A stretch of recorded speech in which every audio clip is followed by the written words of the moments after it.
Live from the national capital, Washington, D.C., a glorious nighttime view of Washington.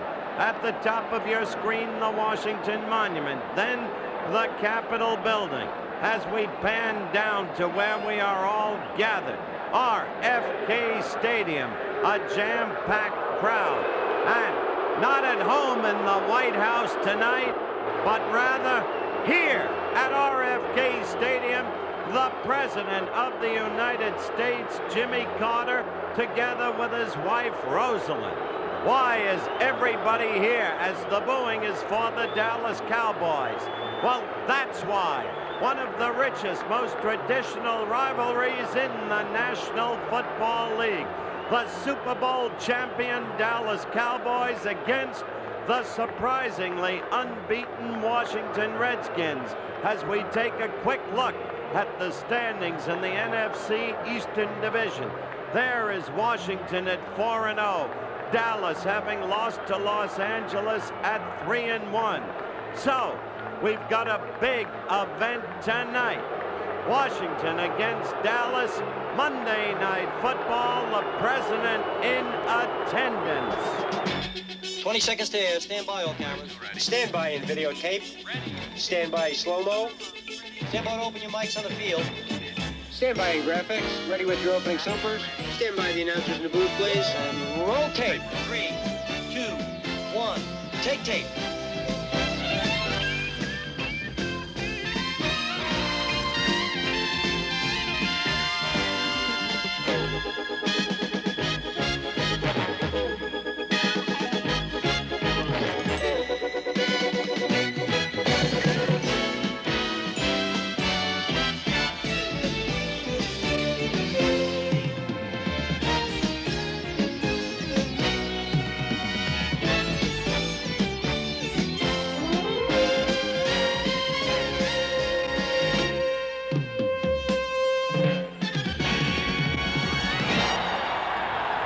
Live from Robert F. Kennedy Memorial Stadium in Washington, D.C., ABC's NFL Monday Night Football. The once defeated Super Bowl champion Dallas Cowboys against the undefeated Washington Redskins.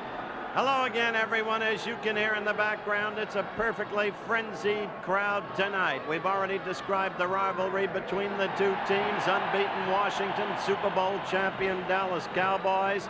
The game doesn't really need a build-up except for this. Washington has been re-architectured, and the man behind the scenes to do that is the underpublicized new general manager, Bobby Beathard. Will be developing that theme during the course of the evening. Otherwise, we expect a great game, and we want you to have Dandy Don Meredith tell you about his former team, the Dallas Cowboys. Yeah, dude, I've been here since Saturday, and I want to tell you there's magic in the air. There's Redskin fever everywhere. The president's here. There's senators here. There's congressmen here. Attorney generals here. It's everywhere. I've talked to people at hotels. I've talked to taxi cab people, a couple of bartenders. They're all after the Redskins. But being an impartial social observer, I've observed both of these teams. And I feel I must go with Dallas because I like their nicknames better.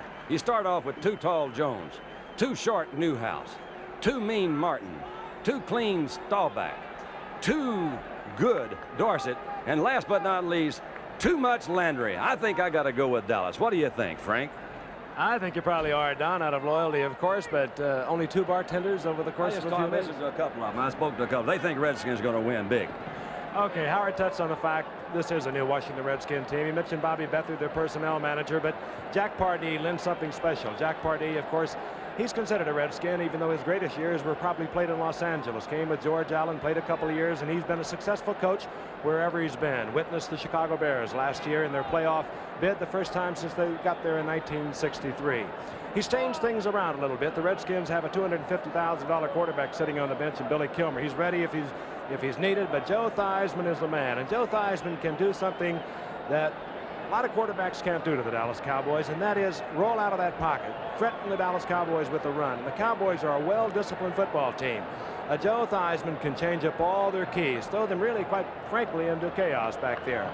But it is that kind of electric feeling you get here at RFK Stadium. It's a rare happening in football. The Washington and Dallas series has always been great. We're looking for another one. We'll have a kickoff for you in a moment. There is no way you could get a football ticket to this game tonight. The Washington Redskins and the Dallas Cowboys. Everywhere we have traveled around this city, how can we get in? There is no way. It's that kind of rivalry. The undefeated Washington Redskins, surprisingly so, quite frankly. They beat New England, they beat the Eagles, they beat St. Louis, they beat the Jets. Dallas, they're 3-1. They beat Baltimore in our opening Monday night game 38-0. They lost to Los Angeles. They looked vulnerable at that point. And tonight is their test, the team that they'll have to beat in their division for a chance at the playoffs. You saw the kicker, Raphael Septien, dropping deep for the Washington Redskins. Tony Green, who had a little bit of a knee problem, is back and he's healthy. And back there with him, number 30, Ike Forte, recently acquired from New England. But this is the man that can break open a game. One touchdown on a return already this year of 99 yards, and Septien drills it. And it will be Green, the rookie from Florida, at his 5-yard line. And Green powers out to the 32-yard line where Washington will have their first possession. And this place is supercharged tonight, and it's going to be very difficult for the players to keep their composure. There they are, Joe Theismann leading the NFC at quarterback. The two setbacks, Mike Thomas and John Riggins. Riggins having a fine year coming off a knee injury from last year. The wide receivers, Ricky Thompson and Frank Grant. The number 1 receiver, Danny Buggs, is injured. He will not play. The tight end is Gene Fugate. A veteran offensive line. They'll have their hands full tonight against one of the top defensive front fours in all of football, the Dallas Cowboys. 1st and 10 Redskins, their own 32-yard line. Theismann, slight roll to the left. Going deep to McDaniel, and it's incomplete, and a flag is down. The way to go against Dallas is not to hold for sure, and that is the call. I was waiting on the call, Frank. The way to go against Dallas is to throw on 1st down. They've got a computerized defense. They've got what they call the flex defense with 2 defensive linemen a half yard or so behind the normal line position. Here's the call. Number 64, holding, offense, 1st and 20. Which gives them a better angle against the offensive line block. There's the Dallas Cowboys defensive line. There's the linebackers, Henderson, Brunig, and D.D. Lewis, the veteran. Washington, Kyle Waters, and Harris in the backfield. All familiar names. Ron Saul was holding. 1st down and 20. The ball at the 22-yard line of the Redskins. Handoff, John Riggins. And hustling in there quickly is Too Tall Jones. He misses, but number 53, Bob Brunig, does it. A loss of about 2 yards, 3 yards on the play. The middle linebacker, Bob Brunig, moving in there. Had an interesting set that time, Frank. Charlie Waters played the left cornerback for Dallas. We'll see if that's a trend. They've been having trouble in that position with Mark Washington and Benny Barnes. In that particular set, it was Charlie Waters at left corner. 2nd down, 25. Just underway if you join us. And there is electricity in the air tonight. These two teams have battled each and every year over the past almost decade for the Eastern Division title of the NFC. Frank Grant and John McDaniel, those are the wide receivers. Theismann rolling out, fires to Mike Thomas over the middle. It's complete. Cliff Harris makes a stop, and Thomas is out to about the 25, 26-yard line where it is ruled incomplete. But he held on, and that is going to be up 3rd down and 25. All right, I'm telling you, here we come back. They're trying to roll out too, Howard. That's another technique that's been fairly successful against Dallas. When you go back in that conventional pocket, they get a little bit more pressure than usual. But you see number 43, Cliff Harris, is right there close. And I'm telling you, there is magic in the air. 3rd down, 25. McDaniel, top of your screen, he's 86. Frank Grant, he's the speedster, he's number 46. Those are the wide receivers. The all-out rush. Theismann, that ability to scramble. And not scrambling far enough. Stepping out of bounds at the 25-yard line. Tom Henderson over there to make sure it's 4th down and about 17. And that brings on the punting unit for the Washington Redskins. Mike Bragg, number 4, one of the fine kickers in the league. He steps out, and deep for the Cowboys, Butch Johnson moving back to his own 34-yard line. We're going to face Washington's first test of the evening. Will their defense sustain against Dallas's diversified offense? That'll tell a lot about this game right off. They got themselves in trouble, holding on the very first play, and that's not the thing to do against Dallas. Dallas should have good field position. A near miss on the block. Butch Johnson has the time at his 32-yard line. Good coverage, and you'll always see fine special team coverage by the Washington Redskins. 43-yard punt, and the Dallas Cowboys, the top team offensively in the NFL, will take over 1st and 10 in just a moment. For the Cowboys, of course, Roger Staubach is a quarterback, a dangerous young man. Tony Dorsett is in there with Robert Newhouse at the setbacks. Wide receivers, Drew Pearson, Tony Hill, the Super Bowl champion Cowboys. They have a 1st and 10. The ball at their own 34-yard line. The offensive line, and it's a good one. Quick toss. It goes to Dorsett. Dorsett piled up on the sidelines. Didn't even get back to the line of scrimmage. Hustling out there, Dave Butts, but he had a lot of help from his friends. Loss of a half a yard. Had a lot of help from the middle linebacker, Harold Tank McClinton, who's been around a lot of years. He's a tough cookie. There's the defensive line. The veteran McDowell seems ageless. Butts, who's come into his own. Talbot, Coy Bacon, Brad Dusek, who won the New England game, McClinton, and, of course, Chris Hamburg. And watch for number 71. He'll alternate with Ron McDowell tonight defensively for Washington. Passing downs, number 71, Carl Lorch, will come in. 2nd down, a little over 10 yards. Drew Pearson is in motion. Handoff, Dorsett.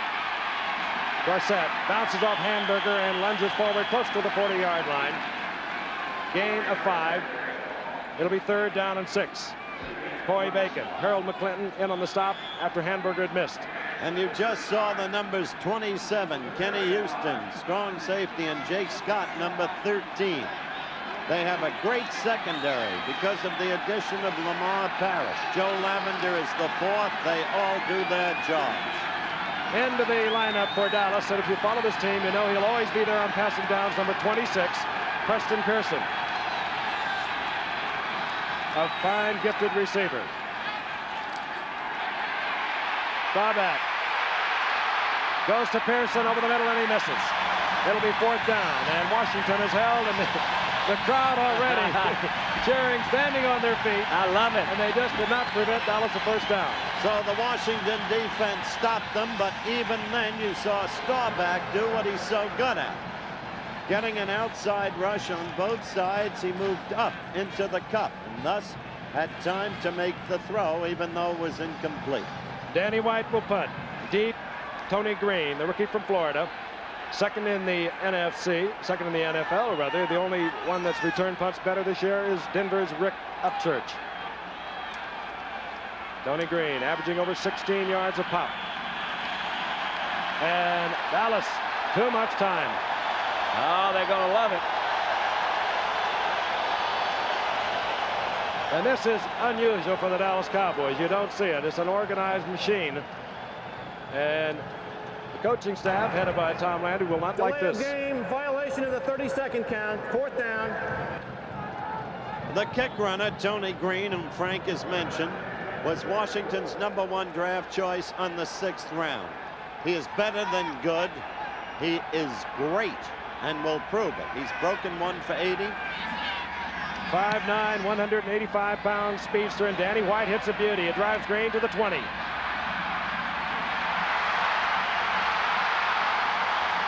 Oh, he can move. Oh, and Tony Green gets the Redskins out of trouble. He's out to the 36-yard line, 46-yard punt. And Tony Green hit his average, 16 yards on that return. A beautiful night for football. We'll be right back in the nation's capital after this.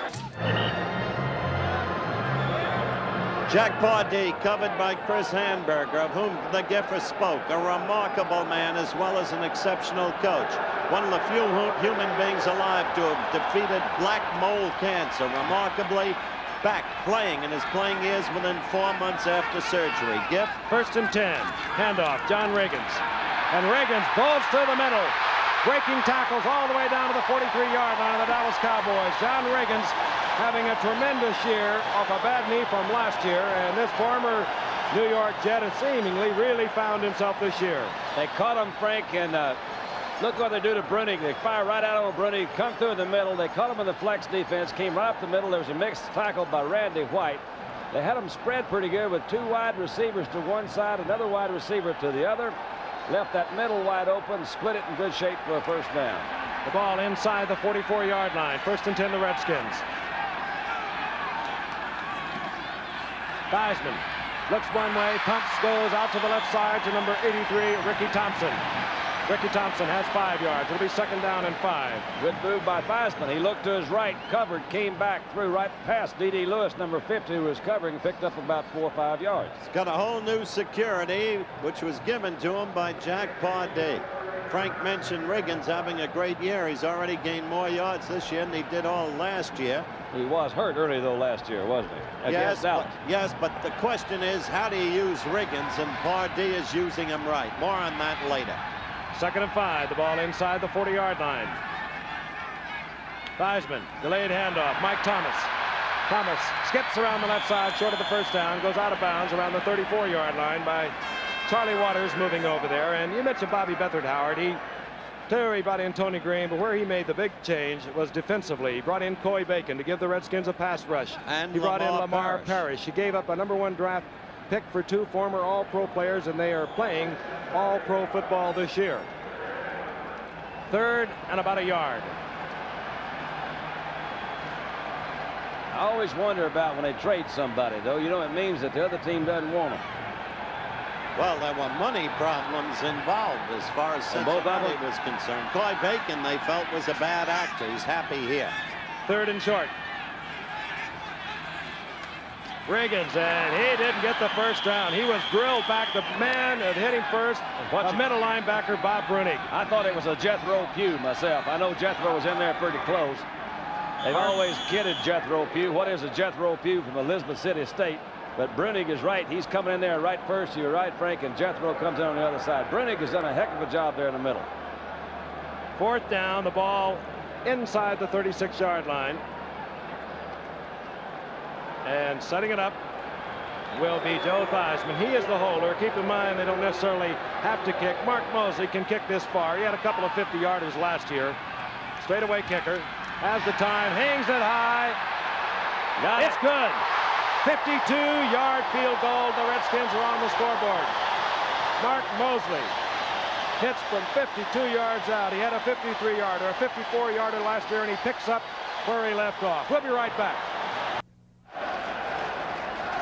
55,000 fans gave Mark Mosley a standing ovation as he left the field. He has put the Redskins ahead with 10:59 remaining in the 1st quarter. 3-0, 52-yard field goal. Deep now for the kickoff. Number 86 is Butch Johnson, and Doug Dennison is number 21. Johnson, a dangerous kick return artist, has failed to break any off this year. Mosley hits it high. That's a characteristic of Mosley. This is Butch Johnson. Johnson maintains his balance and goes out of bounds at the 36-yard line. The man who made the save there, Tony Green, number 34. Let's take a look at it again from the end zone. Old Mark Mosley from Laneville, Texas, kicked this one really high, as you pointed out, Frank. But Butch Johnson, he's the guy that's been in the... He's really come on the last 2 years as that kick returner. They run with that reckless abandon. You see Tony Green come over. Mark Mosley's the last guy there. I think actually stepped out of bounds, but Green is the guy that knocked him out. We have a Cowboy injured on the plane, but Butch is the guy.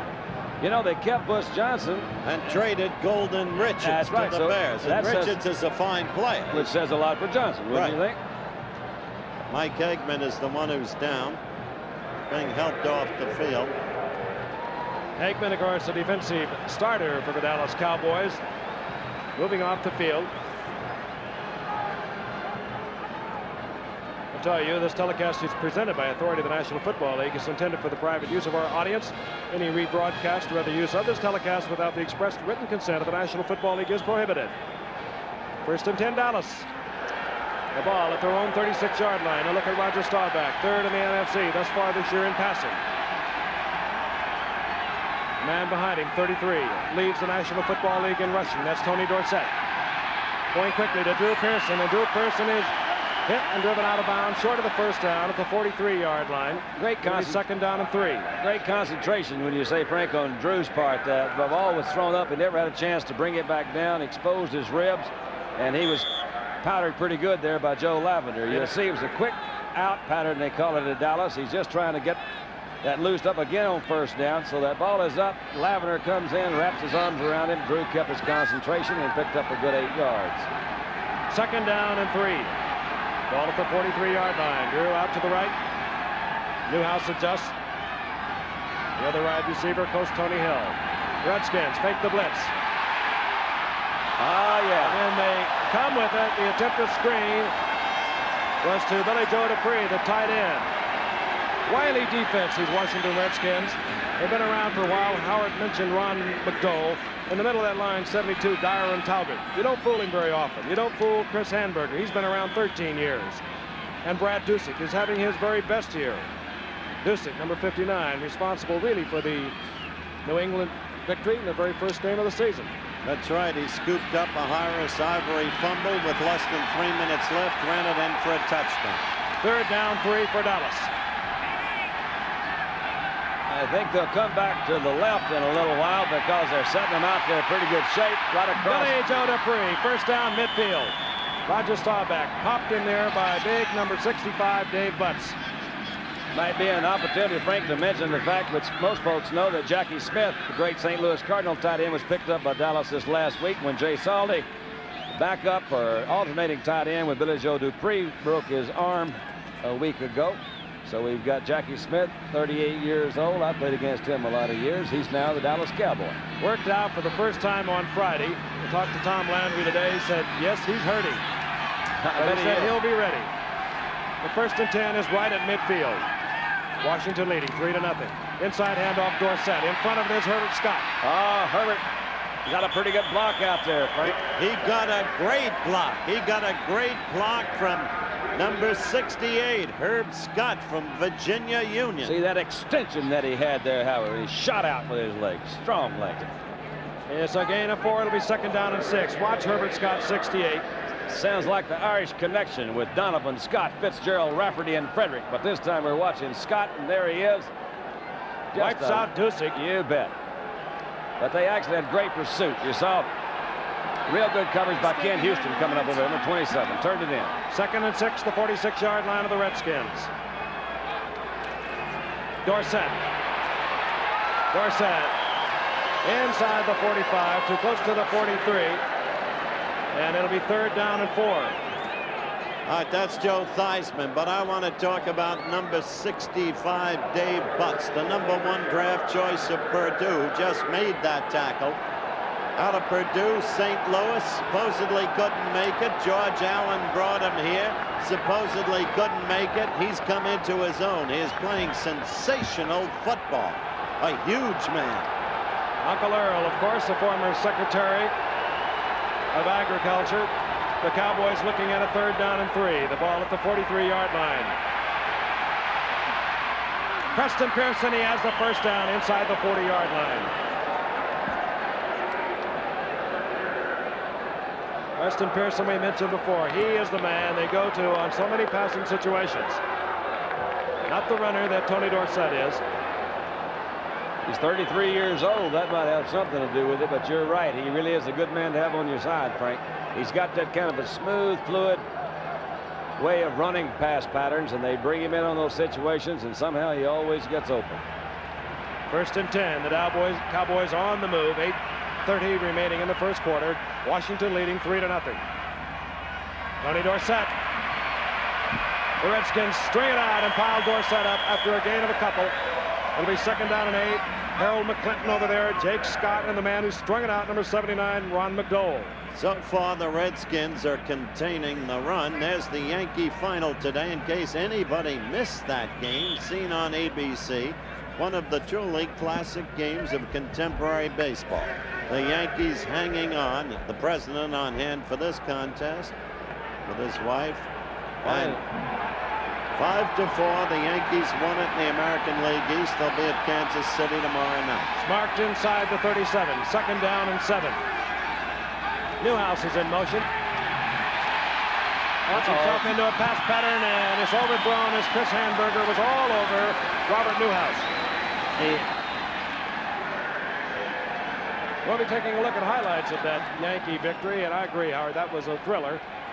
And my congratulations to both of those teams. Of course, Boston getting in all that trouble a few weeks ago, and they never once gave up. Battled back.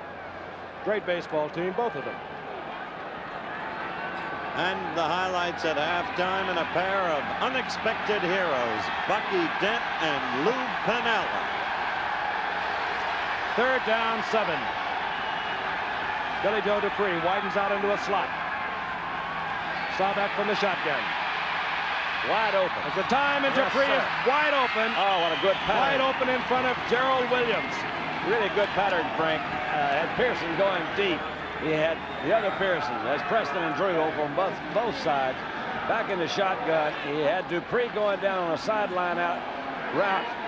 Dupree has good speed, too. They just couldn't cover him all over there. Had to get deep, and Billy Joe cut to the outside. When they spread Dupree out there, they almost force you into a man-for-man. That time, Gerard Williams, man-to-man with Dupree. No contest. The 1st down Cowboys, 19-yard line of the Redskins. Keep an eye on Tony Hill up there. That man is too smooth. I forgot about him in the opening.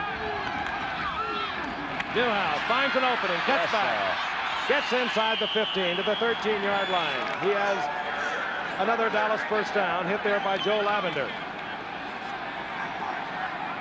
Well, and now they do indicate 1st down Dallas.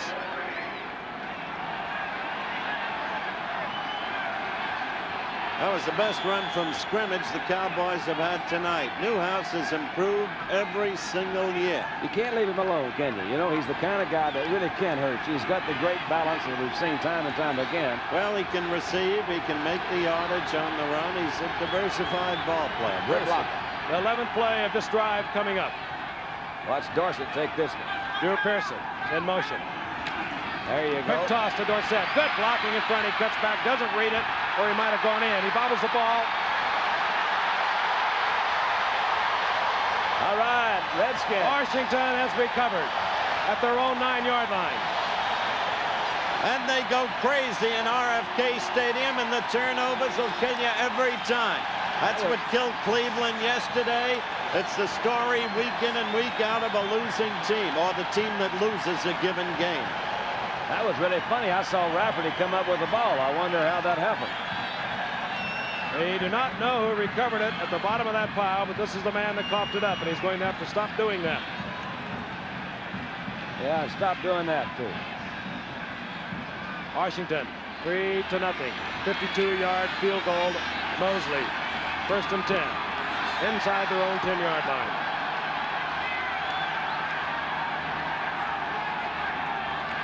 Theismann, gutsy little man. He's in the crowd, finds Mike Thomas, and it's deflected by number 53, Bob Brunig, and Thomas was there. Brunig didn't quite run a good enough pattern, or he'd have hit him because it was right there to him. Well, Brunig had the deep drop. He's superb at that. He's quick going back. That's the way to really time a linebacker, as you know, Don, dropping back. And he's superb at that. You know, they do put a lot of emphasis on that 40-yard dashes and 100-yard dashes, but really you're not called on to do those 100s or 40s that often. It's those 10 and 15-yard sprints that are really important. So that quickness that these guys have is what's the #1 key. Harold McClinton was the man at the bottom of the pile that recovered the Dorsett fumble. You could have fooled me. 2nd down and 10.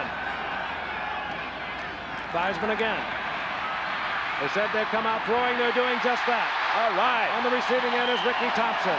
What a nice pattern that Thompson ran on Cliff Harris. My gosh, he came down, got him head up, cut to the outside. Theismann made a good throw. Ricky Thompson playing, quite frankly, because Danny Buggs has a shoulder separation. Danny Buggs has been their leading receiver. Gets the 1st down. He's a 3rd-year man out of Baylor. You take a look at it again, Frank, but I don't know whether we can see. You look at that timing. That Ricky was right back on the outside. That's Aaron Kyle, number 25. He had up there. They were in there kind of a prevent defense. He went right between Kyle and Cliff Harris. Another Bobby Beathard acquisition. Middle-round draft pick from Baltimore. 1st and 10, the Redskins at their 30-yard line.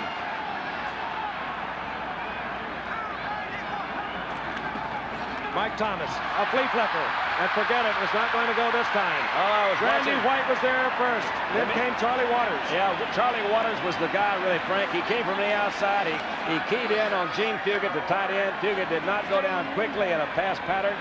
So Waters come from the outside, a quick fake. You see that right there's Randy White, number 54, but he looked back around, and the first one he really saw was Charlie Waters, number 41. You know, they ought to go back to the drawing board with that one. That is not a good flea flicker. They didn't even have a chance for it to develop downfield. They didn't even see it. That's right. You're exactly right. That's Pardee working with the defense. Chris Handberger, the veteran, number 55 with him. The flea flicker can win a game for you, as it did for Pittsburgh recently, when it wound up with Bradshaw throwing to Benny Cunningham. The ball is at the 17. Second down, 23, and here comes Mike Thomas. And Thomas does his thing, moving out over the 20-yard line to about the 26-yard line, just short of the 26. Tom Henderson upended Mike Thomas. It'll be third down and 14. Regardless of the failure of that flea flicker to develop, as Frank accurately depicted, the Washington offense is a whole new offense and a key to the success of this team. And the creator of it is number 80 of the New York Giants, a teammate of Giffords, Joe Walton. And a former Redskin, too. He began his career right here. He has given all the credit for the offense being sparked up, but number 7, the man you just looked at, has a great deal of responsibility, too. A very mobile quarterback, Joe Theismann. Fires over the middle, and he throws it behind Mike Thomas, almost picked off by Benny Barnes. Fourth down. Barnes had that play pegged from the very beginning. Theismann looked squarely at the intended receiver from the beginning. It was an easily readable play. Joe comes off field. And the excitement of this crowd is almost reminiscent of that in the Superdome in Louisiana, Frank. They've been frenetic since the game started. I refer, of course, to that amazing scene when Ali fought Spinks. Butch Johnson, Mike Bragg will punt for Washington. Bragg lifts it high. Butch Johnson calls for, makes the fair catch at his own 38-yard line. So it's 3-0 here in the nation's capital, RFK Stadium, 4:17 remaining in the first quarter. Well, I'll go along with that. Emmy certainly will. That's right. May your heart be always busy. May your feet be always swift. Is that it? No, may your hands First and 10, Dallas, their own 38-yard line. Staubach on first down. To the air. Goes out to Drew Pearson, who slipped. Came back on his feet, but caught the ball out of bounds. Joe Lavender providing the coverage. That was what you call a home crowd demonstration that he was out of bounds. Well, I must say they're working on Joe Lavender tonight. Watch Drew Pearson slip right here, and then watch closely. Well, we didn't have that good a view. Okay. All right, we'll take another look at it. There'll be a lot of traumatized cornerbacks in the NFL over this year. You can no longer hit that receiver when he comes 5 yards down the field. Good call. No, it was not a good call because the defensive back knocked him out. Second down and 10. I disagree. Well, that's a what? Tony Dorsett out over the 40 to the 42-yard line. 3 yards. It'll be third down and 7. Darren Talbert in there on the stop.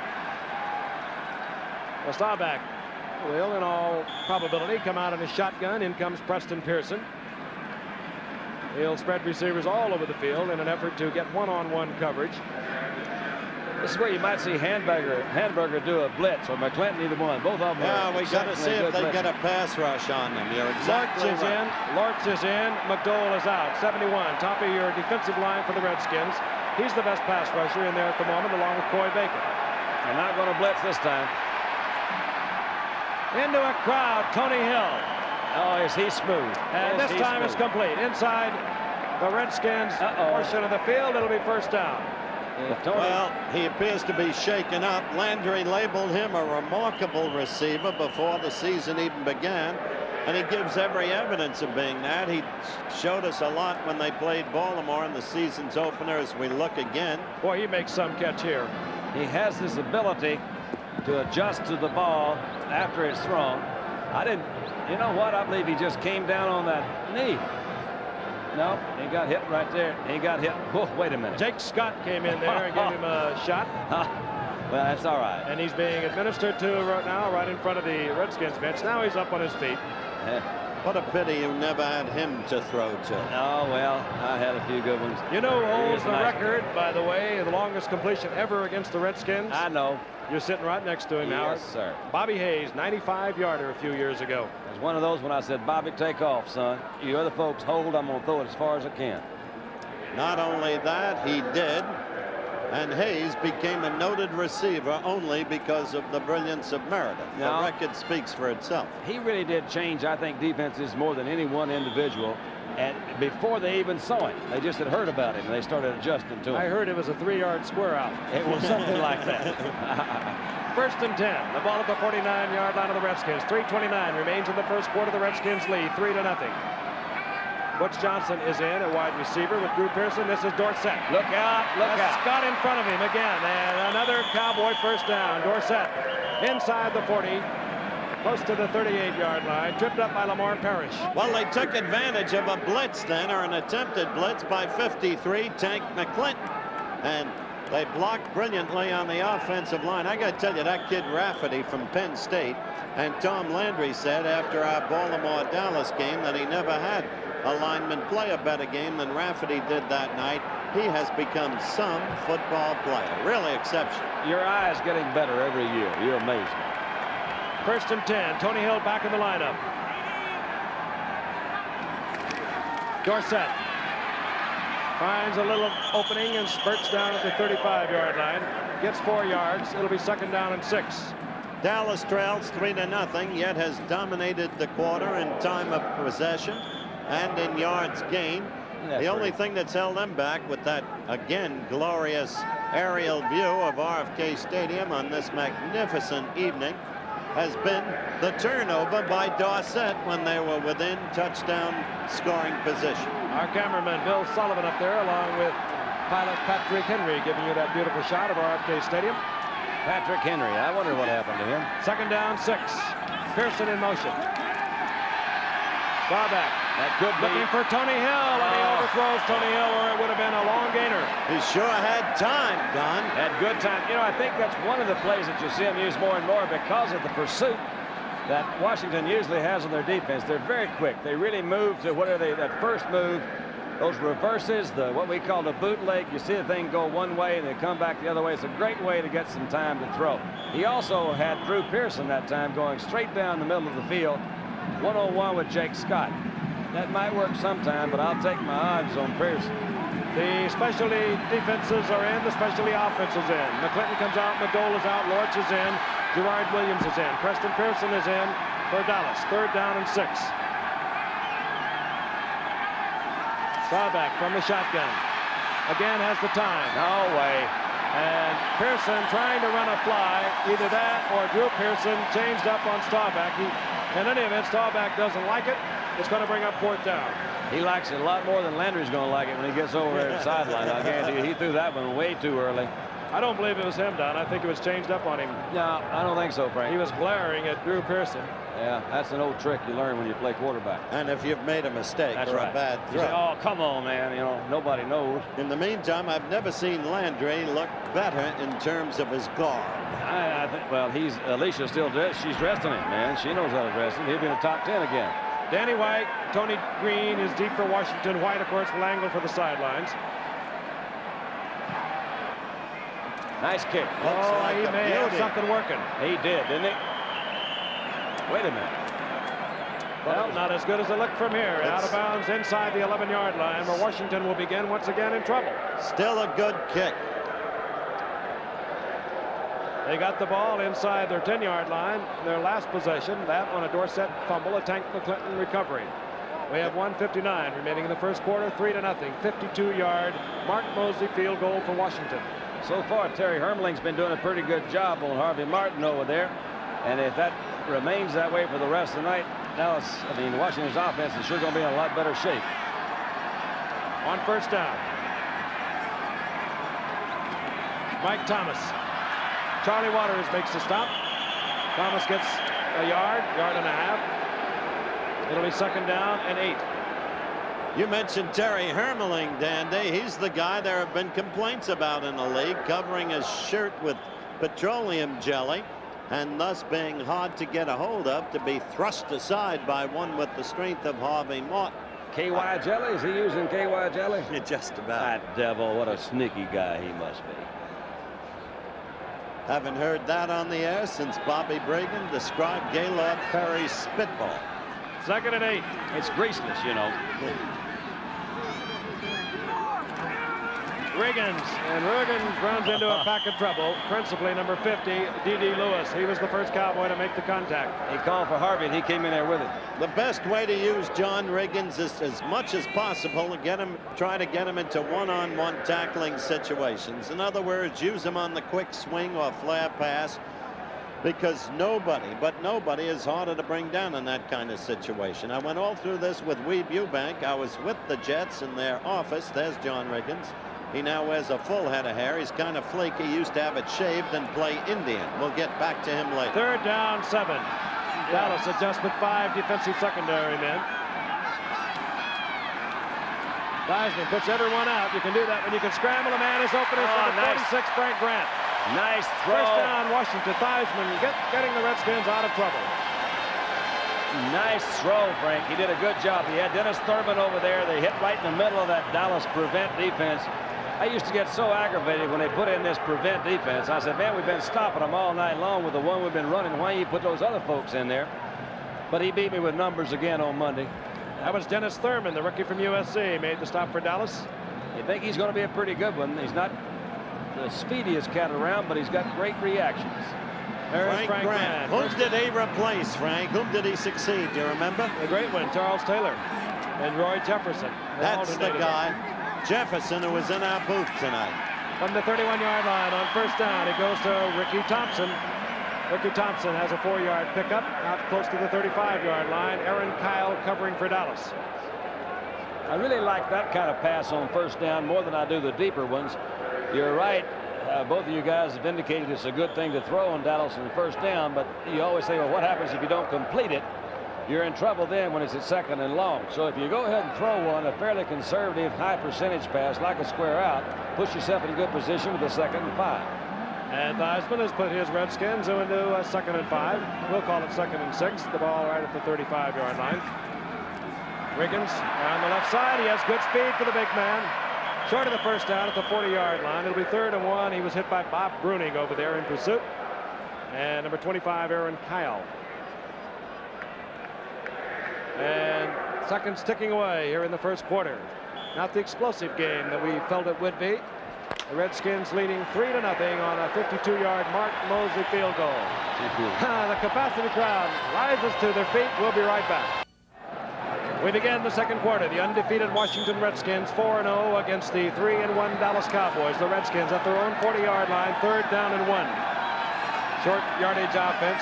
Jim Harlan in there as one tight end. He wears number 68. We'll report to the official, make it legal. And it goes out. It's John McDaniel. John McDaniel, another acquisition this year for the Washington Redskins, gets the first down. He, of course, played at Cincinnati. Frank is right. We first caught this young man when he was unexpectedly played at Cincinnati against Los Angeles 2 years ago. He chewed them up as the Bengals upset the Rams that night. McDaniel, the unquestioned star. You know, he only made one start with Cincinnati. Played some good football for him, but he set a Cincinnati record for receptions in one game, and he played behind Isaac Curtis in doing so. Our Redskins 1st and 10. The ball at the 41-yard line of Dallas. The handoff, Mike Thomas. Thomas into a lot of trouble over the left side. On the play before this one, Frank, you saw him go to that right side. This is where Dallas actually is 14th in the league in defense against the pass. And a lot of it has been caused over in that left cornerback where Benny Barnes and Mark Washington have been swapping off time. That time it was Benny Barnes. Most teams are working in that area. They kind of stay away from Aaron Kyle, who's supposedly the great athlete. You can see the statistics there on the field, but that was a good 3rd down call, I thought. Well, Ron Jesse that worked Mark Washington over there, rather Benny Barnes, and then the next week in St. Louis, Mel Gray gave Mark Washington a lesson. 2nd down and 9. Safety blitz, wide open. Number 83 is Ricky Thompson. Washington first down, and Theismann read it beautiful. Oh, he did. Yeah. That was so pretty. He had Cliff Harris coming in from a free safety on a safety blitz. Theismann came back, set strong, very confidently. Ricky Thompson coming in on down to the end, 1-on-1 on Aaron Kyle. You'll see right here in the middle. There you go, Howard. Take a look at it. Theismann has consistently maintained that given the opportunity, the chance to prove himself, again, as you look at Ricky Thompson, that quick slant pattern, that he would prove himself. He's gotten the opportunity with Pardee. He's showing maturity. Excellent signal calling. Ricky Thompson, 1 reception last year for Baltimore. Played in only 5 games. Gets the Redskins a first down. This is Mike Thomas. Tries to cut it back. Gets into trouble. Gets inside the 25.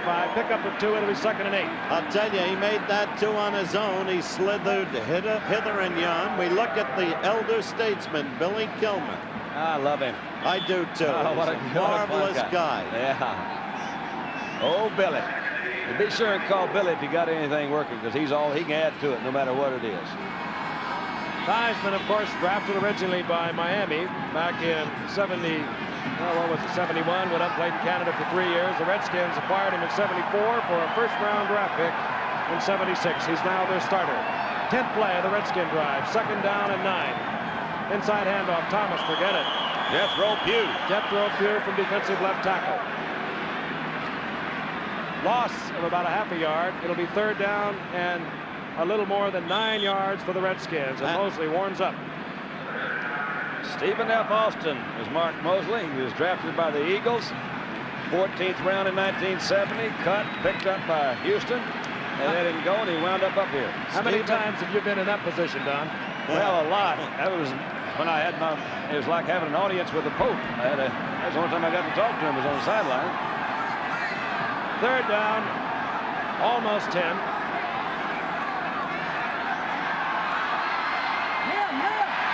Oh, and intended for John McDaniel, broken up. Beautiful. Aaron Kyle. He's a good athlete, Frank, this Aaron Kyle. 5'10", got great spring in his legs. Strong. Yeah, a big hitter. He's a big hitter, Don. And he is strong too. Frank mentioned that. He really does. He's a good athlete, and he made a good defensive play right there. Here's Mark Mosley now getting ready. You know, he has an interesting stat. Last year there were only 8 field goals kicked in the National Football League, over 50 yards, and Mosley had 4 of them. Mosley from Stephen F. Austin, as Don Meredith said. That's in Nacogdoches, Texas, where my wife got a basic training in World War II. 42-yard attempt. No question. He put it right through there, didn't he? A Mark Mosley night, and Mosley drills another one from 42 yards out. He's earlier terrific. From 52 yards out. We'll be returning to RFK Stadium in a moment. They're all here tonight. Second from the right, Joe Califano, Secretary of HEW. Next to him, Ed Muskie, Senator, State of Maine. And then Nancy Dickerson, and then Mrs. Carter, the President, Edward Bennett Williams, brilliant trial attorney, President of the Redskins, and so on down. Hamilton Jordan at the far left, Assistant to the President of the United States, tennis player, inferior. You say this game hasn't changed? We used to outnumber our audience. Doug Dennison for the Dallas Cowboys. Dennison ups out to the 31-yard line, hustling down there Pete Wysocki to make the stop for the Redskins. And the Redskins held that ball for 5 minutes and 44 seconds. They came away with 3 points. They lead 6-0, 11:06 remaining in the first half. Which is the key in the statistics. They're now ahead of the Cowboys in possession time and even ahead of them in yardage gained. And points scored. Redskins, after 4 games, 7th against the rush in the NFC, 9th against the pass. They've had 15 sacks, 6 interceptions. That's their stats defensively. This is Dorsett. Oh, the little man gets out over the 35, much of it on his own. A gain of 4, it'll be 2nd down and 6. Kenny Houston had him there for a while. I tell you, you elude Kenny Houston, you're eluding one of the best one-on-one tacklers in football. We were talking about it the other last week, who it was, and it was old Walt Garrison. Oh, we named it, but we got about 2,000 telegrams telling us. Well, that's good. Probably a lot of them are from Walt. He's out there dipping his snuff and telling us things like that. 2nd down, long 6. The ball just over the 35-yard line. Whoops. That's unusual. Go, Roger, go. Staubach has a first down. Was that a funny one? Did you see that? Up to the 45-yard line, stopped by McClinton and Jake Scott. Had to be a mix-up, Frank, with he and Fitzgerald because the ball was snapped early. Nobody else moved. I'll tell you, Tank McClinton, number 53, is all over the field tonight.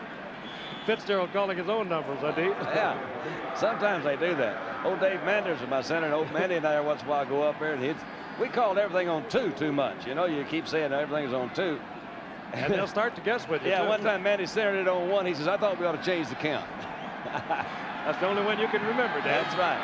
First and 10. The ball at the 45-yard line of the Cowboys. They trail by 6. Tony Dorsett.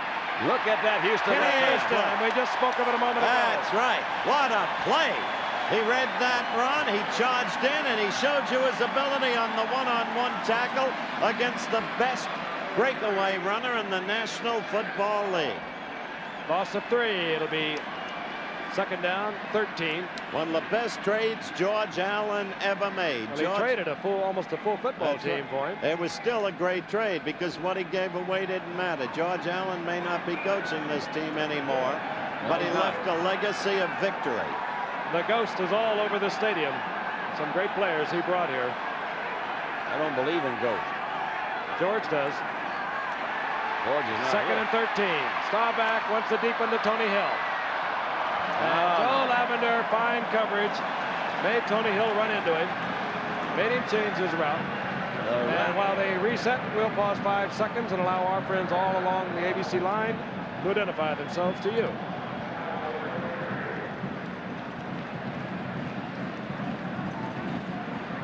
Especially in football. The defense changes for Washington. They bring in the 5th man. Larch comes in, number 71. He and Coy Bacon, number 80, the top pass rushers. For Dallas, they bring in Preston Pearson. They put him in the slot to the right. Cowboys trailing the Redskins 6-0. 8:52 remaining in the first half. 3rd and 13.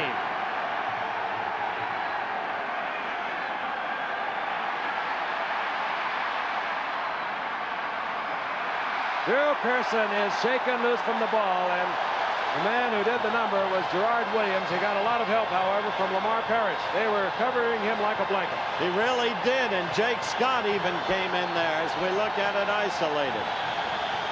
Oh, he threw this into quite a crowd. There were 3 receivers, and they weren't really spread enough to give him the area he needed to throw this long a pass.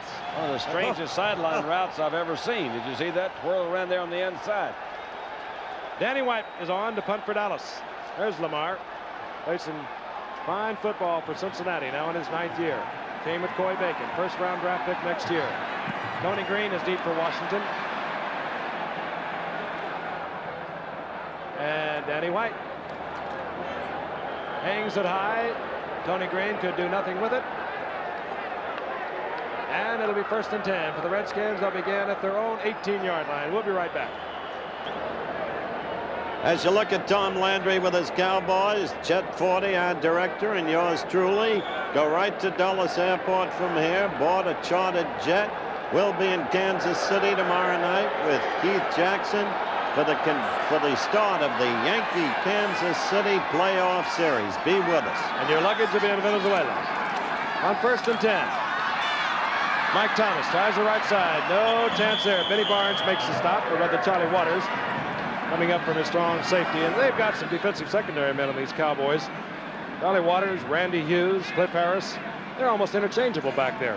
You know, Randy Hughes really is good. He's not even in there right now, but he's the guy that the Cowboy coaches say there's no question he could play for anybody except Dallas on a regular basis. And they get him in there as much as they can, but another... Well, if the Cowboy coaches are that right, how come they've won 3 and lost 1 and barely beat the Giants?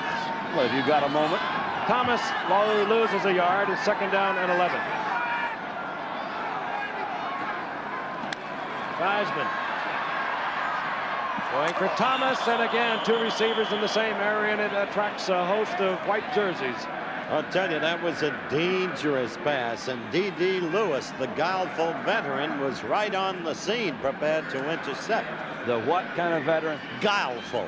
I don't understand that. Does that mean he's swift? Does that mean he is mean? Does that mean he's intense? It means he has the shrewdness that experience brings. Well, who are you talking to out there? I mean, are you talking to a small group, or are you talking to the whole bunch? Now, lay it down there where they can understand. The problem is to educate the masses. That's not a problem. That's not your problem. 3rd down and 11. Lewis is out. The 6th secondary man now is in for Dallas. And still they get to Theismann. Too tall. Jones has him down at the 2-yard line. Only a 3-man rush, and they could not handle Ed Jones. They actually had old Larry Cole came in there, Frank. There was 4 in there, but they just gave him a different look. Now, there was nothing guileful about that, Dan I Duro. know it. And Ed Jones doesn't understand what you're talking about, but he said, get the guy with the ball, and he did it. That's right. That's it. And he does that occasionally. He does. Hey, mark the progress. Stopped at the 4-yard line. 4th down. In comes Butch Johnson. He'll see a rush. Mike Bragg. Johnson standing at about the 45-yard line. Now Dallas drops 2 men back. They're going to play for the run back. Good kick. They get a pressure. Bragg lays it to the 43, and Butch Johnson has time. Good coverage by the Redskins. Well, they do that well, don't they, Frank? Mark Murphy down there initially for the Washington Redskins. But Dallas will have good field position. They're inside the 40-yard line of the Redskins. They trail 6-0. They've always had great special teams at Washington, another Allen legacy. We'll be right back in the national capital. Thanks to Ed Jones, the Cowboys have good field position. Jones throwing Theismann all the way back to the 4-yard line on a sack. 1st and 10, Dallas inside the 40-yard line of the Redskins. Staubach 5 and 12 thus far, 40 yards. Inside handoff, Dorsett. And Dorsett was able to get away from Dyer and Talbot, but he does not get back to the line of scrimmage. He'll lose a yard and a half. It'll be 2nd down and 11. Good pressure there that time, Frank. It was a very slow developing play, an inside handoff to Dorsett. But he did make it almost back to the line of scrimmage, but that whole defensive line really did came. Clyde Bacon, 80. Dave Butts, 65. 65. Both in there. Yeah, so old Butts was one that's in there. Old Butts had it right there, didn't he? Old Butts is Old a big, Butts was big right there. man. Yes, sir. Mr. Butts. 2nd down, a little more than 11. 6:25 and the clock is moving, remaining in the 1st half. Tony Hill is in motion. Fake draw by Staubach. Oh, no, Overthrows Roger. Drew Pearson, and he's upended. Hit down there by number 20, Joe Lavender, but overthrown as Roger smelled the pressure coming from number 80, Coy Bacon. Yeah. Tell you, Joe Lavender, as we look at it again, Don, has been giving great coverage tonight. He has great speed. Yeah, but Frank hit it, I think, Howard. That ball was just, I mean, he was open down there, and Bacon made a move. That's true on that play, but he stayed with him throughout the evening. He's the guy who wears specs. He's the guy who broke one against Dallas a few years back. Remember in Philadelphia? Right. 3rd and 11. Pearson left. Tony Hill right. And Dupre opens up into the slot. Going for Tony Hill. Oh, that's way over again. Overthrown. Coverage by Lamar Parrish, but the ball was poorly thrown. Well, that was, I think that was really a key defensive performance by Washington. you're right. They had it on the 40-yard line. They had 3 shots. They wound up on the 41. Roger overthrew 2 balls. They gave it to their best runner, Dorsett, and he lost a yard. And this crowd is going crazy. They're looking up at our broadcast booth, holding up the number 1 finger. We're number 1. They got a long way to go in this game, and they got a long season to go. Tony Green, he is awaiting the kick of Danny White. Tony Green standing on his own 10-yard line. Danny White, of course, will angle for the out of bounds.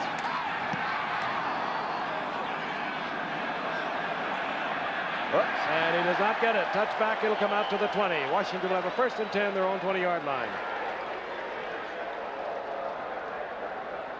By the way, we'll be in Miami next week. Miami and Cincinnati, and you may have checked out in your listings that it was an 8:30 start, but we are going to be, that game has been rescheduled. It'll go again at 9 o'clock Eastern time. That's next Monday night, Miami and Cincinnati. Cincinnati will have a new look. Disappointing thus far. Bill Johnson fired today by the Bengals as the head coach, replaced by Homer Rice, who's been the athletic director and head coach at Rice University. 1st and 10, Washington. 6 minutes remaining in the 1st half. They lead 6-0. This is Mike Thomas. Upended after a gain of a couple. It'll be 2nd down and 8. You know, Frank, apart from a few runs, they haven't used Riggins that much. And I'd like to see them try the simple swing pass to John because of his ability to break loose in that situation, Don. Let's get a messenger and send that down to the bench. I told you last week it's time we started doing that. I'm really impressed with that defensive stance they'd had that a while ago. When it's on the 40-yard line, man, they're throwing back. That's pretty good. And they impress you, Don. All right. You bet. 2nd down and 8.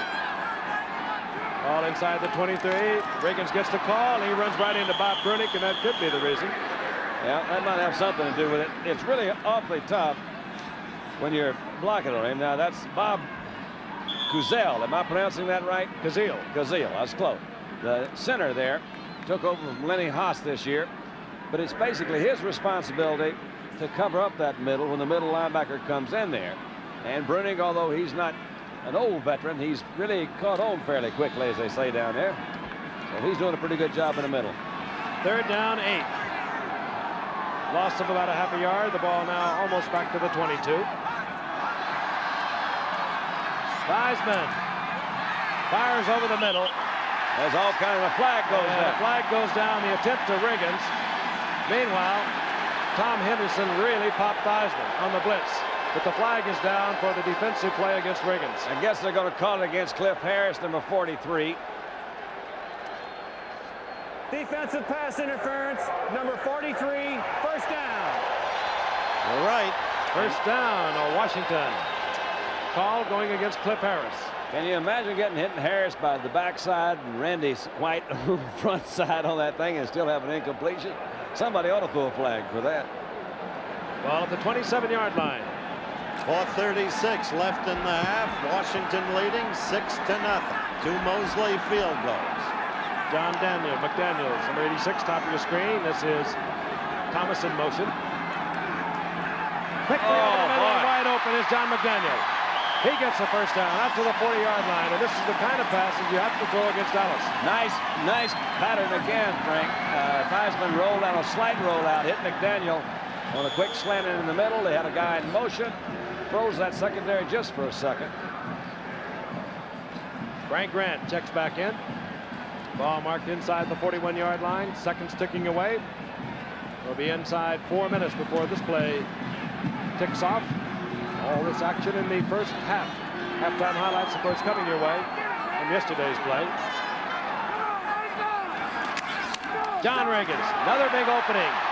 And Riggins has another 1st down. He is into Dallas territory. Now they move it back where it'll be close to a 1st down. I think he does have it, though. That time, Kuzil did exactly the job that he's supposed to do that Dunn was talking about less than 2 minutes ago. Yep, he closed out Brunick, but also you had Hermling on. Watch Hermling over here. He kicks out. There's a good stand-up block right in there by Ron Saul on Randy White.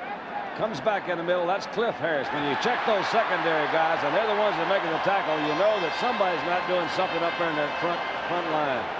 You saw Bob Brunick, number 53. He was reading a key, defensive key. He took himself out of that play. Maybe so. Ron Saul, as you said, Don, made a great block there. He sure did. And Hermling actually did a good job on Harvey Martin. He kicked him out, too.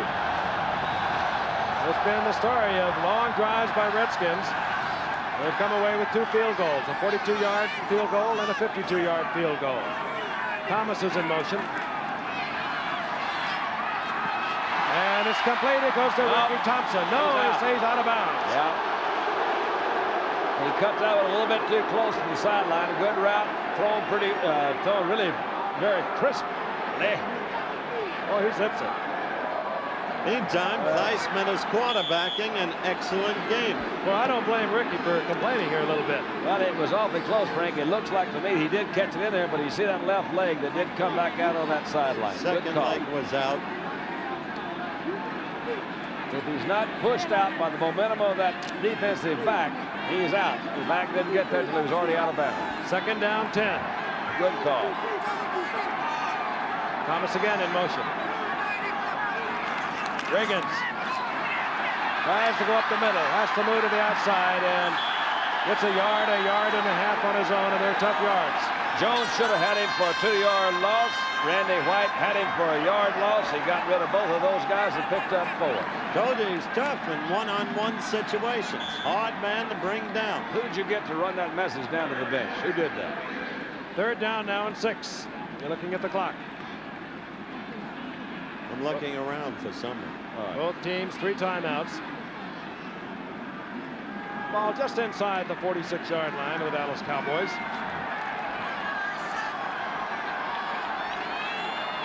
Ricky Thomas spread wide to the right. There he is, top of your screen. John McDaniel out of your shot to the left. Theismann either missed the handoff or was going to bootleg it. In any event, down he goes. Ed Jones there to make sure he didn't go any further.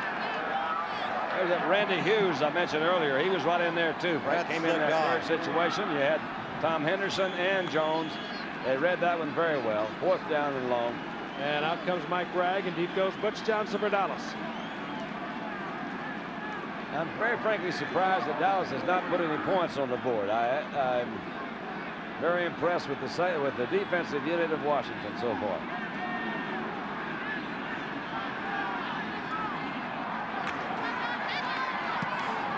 Bragg puts a big foot into it.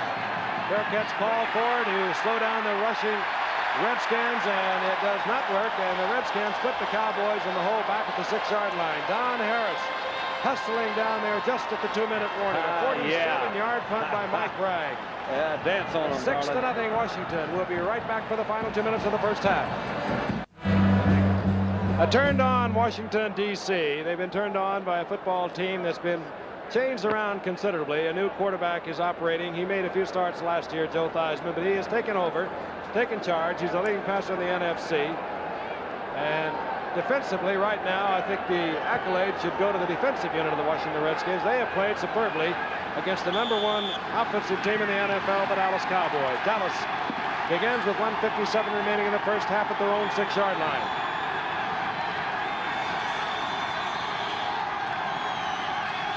Pearson in motion, Tony Dorsett.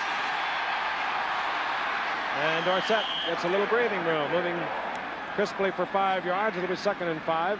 Ball at the 11-yard line, hit there by Dave Butts and Ron McDowell sliding along the line. Andrew Frederick at number 71 is doing a good job for Dallas. They would really like to have the big man in there. Of course, that would be Rayfield Wright. Rayfield still suffering from a knee problem that happened over a year ago. 2nd down and 5. Newhouse given the ball, and Newhouse goes for a ride out over the 15-yard line, close to a first down. That punt put them back in a position, Frank, where they really can't go into their wide open 2-minute offense that Dallas does run very well. And so they are kind of fighting the clock. They're going to have a measurement for the first down situation. You know, I think, quite frankly, they're impressed with Washington. I think they felt they were going to have much easier time with them, and they are only down by 6. They don't want to get in too much trouble here with 1:10 remaining in the first half, so they're being a little cautious, and you saw how much on 3rd down it is for a first down. I don't know why they think they have much easier time, Gift. They came in at 3-1. Washington's at 4-0. Washington is a fired-up team, I admit, but they've got a solid defense, which you've already said is the story of the game thus far. I think really more than the records, Howard, these two teams really do play well against one another, and they do have exciting games. You look at that traditional rivalry. It's 20-14-2. Frank? One of the better ones. 3rd and a little bit.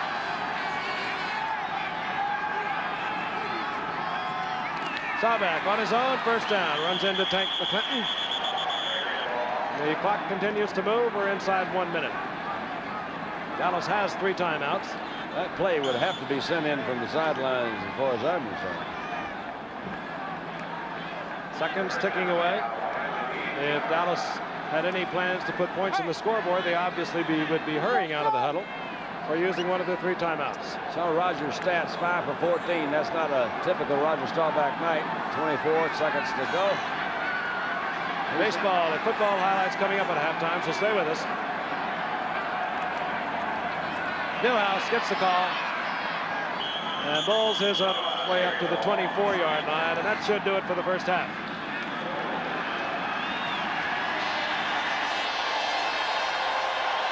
There it is, the end of the first half. Washington leading 6-0. Stay with us for the halftime activities. Highlights, baseball, football.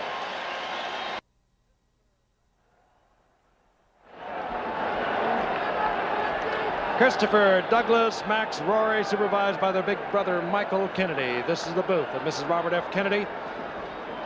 Her late husband, of course, the stadium named after him.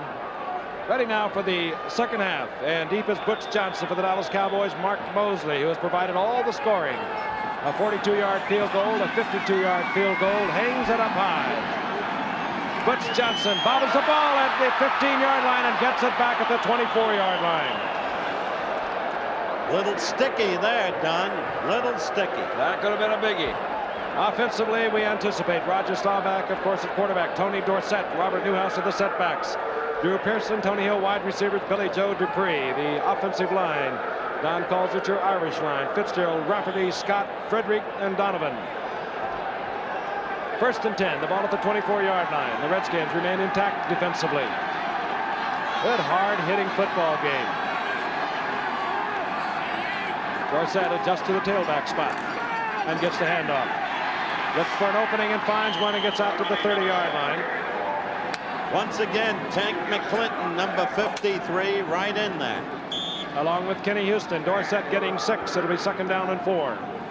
They forced Dallas into those passing situations in the first half. Roger was not as sharp as he usually is, was a little bit high, and therefore they closed them off pretty well. You see the defensive linebacking core, Dusick, McClinton, and Henberger.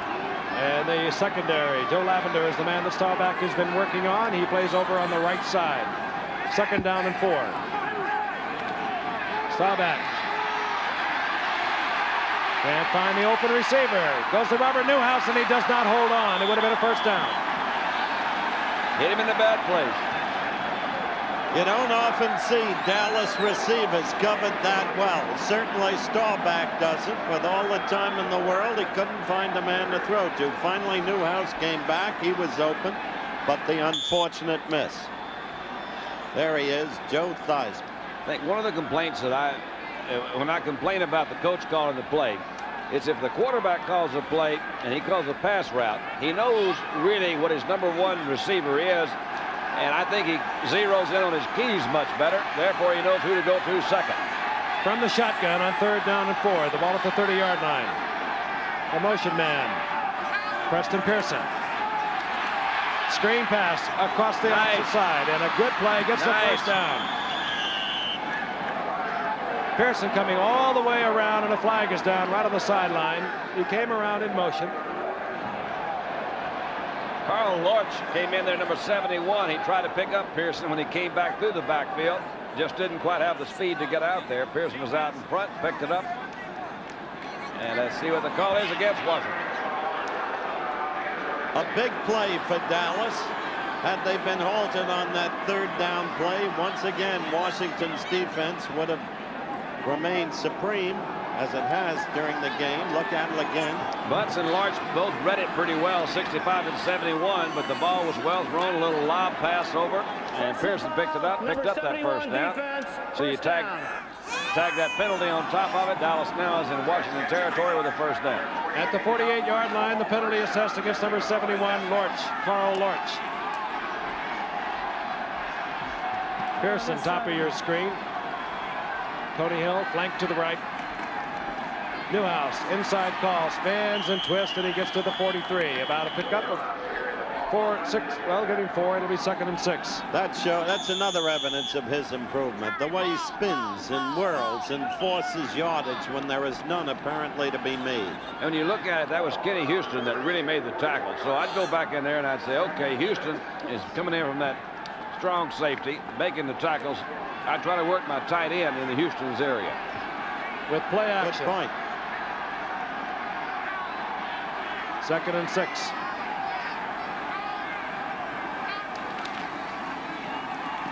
Robert Newhouse, the flag is down, and Newhouse has the 1st down. Gotta be holding, Frank.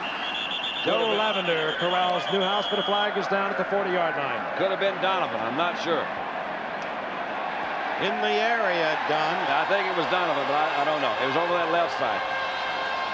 Preliminary indication of holding. We'll get the call in a moment. 13-16 remaining here in the 2nd quarter.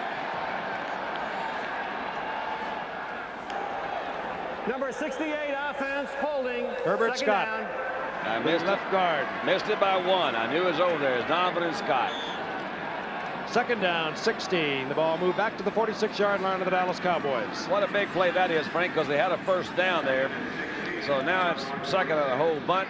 You may see him go into that, trying to pick up at least half of it in this situation and force a third down and 4 or 5. And not a bad down for Washington to come with the blitz. Second and long, a good down. They like to do it. They have in the past. They used to send a man named Jack Pardee. Staubach. Too A lot high. of time goes to Tony Hill. He makes a great catch at the 32-yard line. First down. Unbelievable catch. And it was a catch. Oh. Officials signaled it immediately. A remarkable play. He could be hurt on that play. Looks like he came down right on his shoulders. The ball was thrown, and he's pretty well covered. Look at that. That's pretty good defensive coverage. You see that, oh my gosh, he came right down on his head and his shoulder. It appeared the ball would be overthrown, I but thought it not would, with this yeah. young man. He's working on Joe Lavender. He turned Lavender around, but Lavender's still in pretty good position. You see Jake Scott there too. Lavender came under him. He's down, and we're going to be back just in a few minutes. And let's hope Tony Hill is okay. Tony Hill shaken up, but apparently all right. He gave Dallas a first down on a 23-yard Staubach reception. The ball at the 32-yard line of Washington. Dallas trailing 6-0. We're in the third quarter with 12:40 remaining. Pearson in motion. Handoff. Tony Dorsett.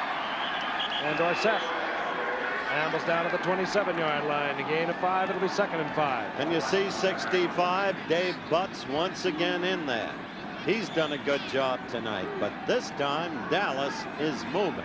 The key play in my book, not just the sensational pass by Tony Hill, but the third down, beautifully lofted screen pass that brought them the first down that continued the drive. 2nd and 5.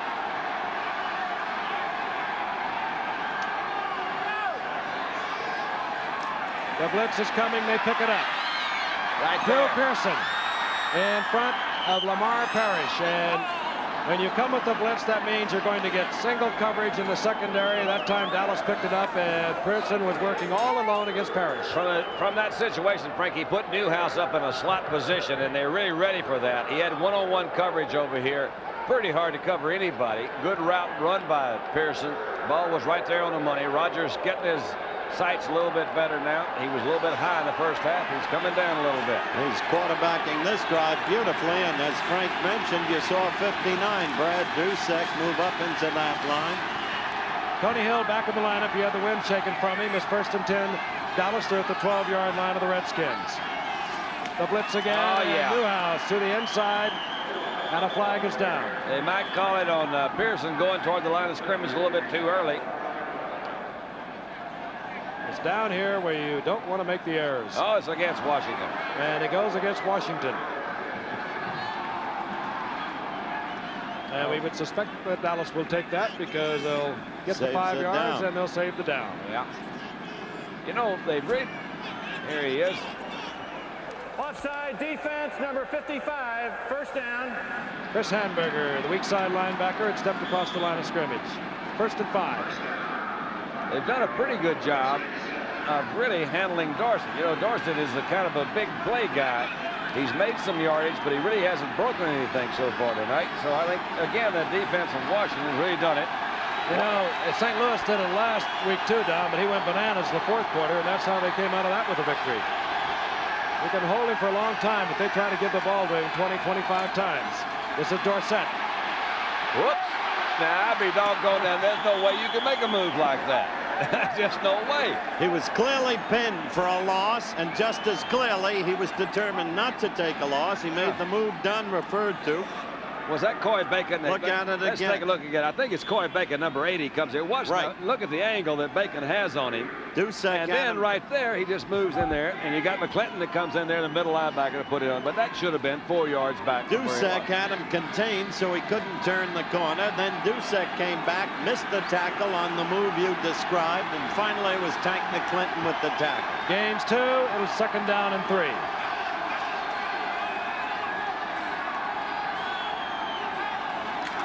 Give it to Newhouse bowling up the middle. He is close to the first down. Hit by Dave Butts. The entire Washington line collapsing on Newhouse. Did I say Dusac? Dusac. You could have. You pronounce Ernie a lot of Dus- words funny. I don't know. Ernie Dusac was an outfielder with the St. Louis Cardinals. I knew that. An old friend of yours. Yeah, I knew that. Didn't want to say anything about it. Short of the first down by less than a yard. All right, Frank, you're going to give it to Newhouse, you're going to give it to Dorothy. Or are you going to throw for the 6th? Third down. Not right now. They're going to make that first down. 81 is Jackie Smith. Bottom of your screen, offensive line for Dallas. Dorsett. That's the first down. And then some. Yeah, they really play those odds when they get down in there. Very rarely will you see them do something that's really against the grain of statistics. They say, okay, it's third down a little bit, and I got 2 shots at that first down. I'm not going to waste one of them on a pass. It's nice to see Jackie Smith in there. For years, the practically perfect tight end. A St. Louis Cardinal. Born and bred, really. But when finally let go, yes, they've got the first down. You were going to say, Don? I'm just going to say how, I think it's really very ironic the fact that Jackie Smith is now with Dallas because he used to beat Dallas. And he used to have such a violent competition going with Dallas, with particularly Cliff Harris and Charlie Waters back there coming out of the backfield. Well, I've seen them just... There's no bitterness in that man. He's a decent soul as we look at the trouble Jack Pardee. But if there could be bitterness in him, he resented St. Louis letting him go. First and goal. Ball at the 2-yard line. The stacked backfield, Dorsett, Preston Pearson, Robert Newhouse. 10th play of this drive. Preston Pearson. And Kenny Houston turned it back from the touchdown, I do believe, right about the 1-foot mark. We've seen Kenny Houston do that before, but we saw him do it on the final or 4th down against Walt Garrison and save a victory for Washington. The man at the bottom, Tank McClinton, Harold McClinton, getting up slowly. He's been busy tonight. He's having one of the best games I've ever seen him have, Frank. He's been in almost every play. I think the thing you'll see Dallas do right now, you can look at that on the sideline and know pretty well he's serious about this. He wants 6. So they're not going to do anything fancy or crazy. They're going to go right straight at him. They got 4 downs to do it. Dorsett, no. Tony Dorsett popped at the line of scrimmage. He might even lost a little bit. Tank McClinton again, and Jake Scott and Brad Dusick all there. Just got to give that defense a lift, sit there and hold them. That's twice they've done it. Now you're coming up with a 3rd down. There's just no movement on that defensive line. You see a real good surge in there by Brad Dusick, Frank, as you pointed out. And McClinton comes over from his middle linebacker position. They've got him stopped. First guy who ever told me about Tank McClinton, Frank, was your old teammate Sam Hutt. What a game he's having. 3rd and goal. The ball now back at the 1-yard line. They'll go to the outside. And Dorsett, and this time he loses a yard. They should go to the outside. Harold McClinton once again. You won a football game, this is it. Jack Pardee, not relaxing, of course. Oh, I can't believe they're doing this. I'll tell you, I don't believe it. And McClinton's coming in there in the middle, but they stacked it up. Number one, I don't know why they didn't go to the outside, give a guy with that kind of moves and that kind of speed and make some moves on the outside. The fans here are going crazy. They bring out going crazy. Dallas brings out Seption. Obviously, Tom wants not to come away with nothing. Seption has had his troubles this year. He's only 1 of 4. This will be a 20-yard attempt. Charlie Waters holding. Boy, that could really fire up the Skins. Dallas is on the scoreboard. But a great goal line stand with the Washington Redskins, and the crowd roars their approval. That could be it, Frank. They didn't take it in when they had a chance. We'll be back. It's a beautiful fall night here in the East, the nation's capital, 64 degrees, and a whale of a football game going on before a packed JFK Stadium. The Dallas Cowboys held the football for 7 minutes and 19 seconds. They ran off 13 plays. They had a 1st and goal inside the 2-yard line. They had to settle for 3 points as a great defensive effort by the Redskins, spearheaded by Tank McClinton, turned them back. Tony Green is deep for Washington. Raphael Seption will kick. Ike Forte. And Forte out over the 25-yard line to the 22, and Washington has got to be charged up, Don. You know what this does to a team when they come up with a goal line stand. I used to come back on the field when Romastelli and Cabbage and Modulewski and Greer would do that, and they did it over and over, and they would tell that you were in control of the game. And they would tell you, just hold them, Giffer, just hold them. Look at that shot right there. That guy's going to tell you one thing. He said, look, the whole stands cheered because they only came away with 3 points. So that tells you a big story. But watch Dallas's defense and see if they can come back and hold them. Reagan's on his own, gets out to the 31-yard line, gain of 4. I think it's a critical series of downs right now because Washington, yes indeed. Very critical as Dallas defense now needs to stop them to show the other defense that they're good too, because Washington defense has done everything you could ask of them. They bend, but they what? Break. They don't break. Like the Cleveland Browns this year, despite 2 tough losses. Washington. Second down and 6. Riggins gets a call again out to the 34-yard line. It'll be 3rd down and 3, and there'll be a tough 3. Randy White at the bottom of that pile, getting help from safety net Charlie Waters. Don't know why he ran up the middle, Frank, because I think it's really, he picked up actually, 3 yards on that play. Well, I shouldn't say that. That's as good a place to go as any place, I guess. Greg McCrary, or rather Jim Harlan, is the extra tight end for the Washington Redskins. 3rd down, maybe a little less than 3. The ball just short of the 35-yard line. It's 6-3 Washington over Dallas. Bitterly fought game. Mike Thomas. Mike Thomas has the 1st down. Oh, what a nice 3rd down call. What a nice 3rd down move by Thomas.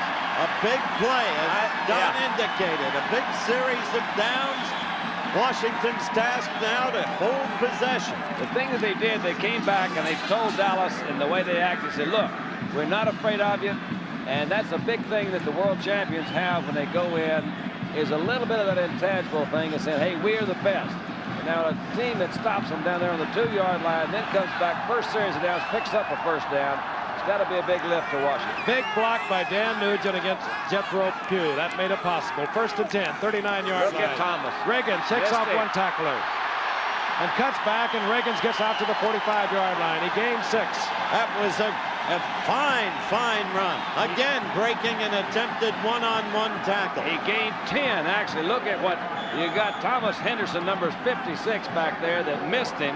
Had him back behind the line of scrimmage. Riggins does it on his own, really. Look at 4 guys hit him. Finally gets knocked down, I think, by Aaron Kyle, who came from the other side.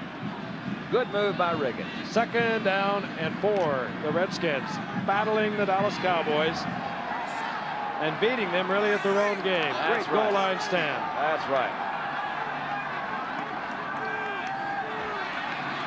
Oh, 83 is Ricky Thompson. He has another Redskin 1st down, 39-yard line of Dallas. I love it. That was a great play selection, I'll tell you. Execution was even better than the selection. You think so? Yep, I do. It was a nice call. 2nd down, it's a good chance to gamble. But mainly he put it right in there. Ricky Thompson made the move onto the inside in front of Aaron Kyle. Picked up a big 1st down. They moved that ball 30-something yards in about 4 plays. Frank Grant moves in, has a word with Joe Theismann, drops off a play. Quick toss, Mike Thomas. Good move. Thomas cutting back against the grain. Gets down to the 33-yard line. He gets 7. It'll be 2nd and 3. We had a referee down because Fugit's laying on top of him, number 84. He just done a side back there. God love him, bless his heart. Referee down is Joe Connell. Joe Connell. Yeah. Who fell on him, Don Fugit? Well, Fugit hit him, I think it was. Yeah, 84. 84 in your program. He's a game umpire. And Amherst. Now he's being assisted. Not all that safe out there. We'll pause 5 seconds and allow our stations to identify themselves.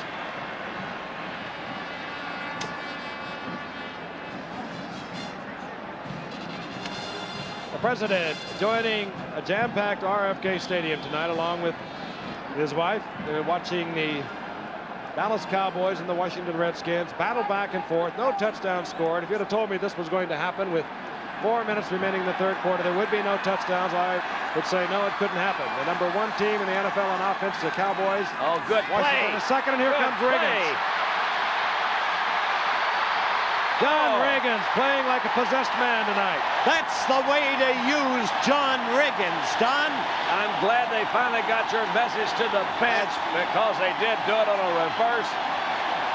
The thing that you mentioned, Frank, which I think is important, that's the kind of play that really breaks up the Dallas Keys. Everything is very coordinated there. Aaron Kyle missed him. D.D. Lewis had to come from the other side. I believe that was with Charlie Waters or Cliff Harris. I couldn't see who it was on the inside. But now these guys have put a heck of an offensive drive together. 1st and 10, 13-yard line of Dallas. Riggins ran right over the top of Kyle. Play action fake.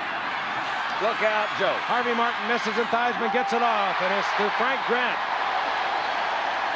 He caught it anyway, but they're going to call it on Kyle for interference.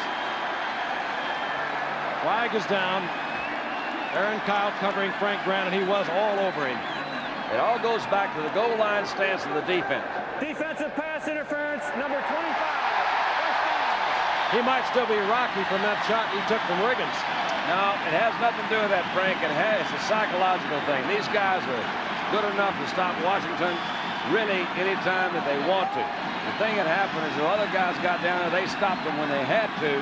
Shows a little bit more character in this group. And by golly, they've taken that thing and just driven it all the way down the field. 1st and goal, the 8-yard line. Superb play selection all the way by Joe Theismann. Everyone in the stadium is on their feet. 3:36 remaining in the 3rd quarter. The Redskins leading 6-3.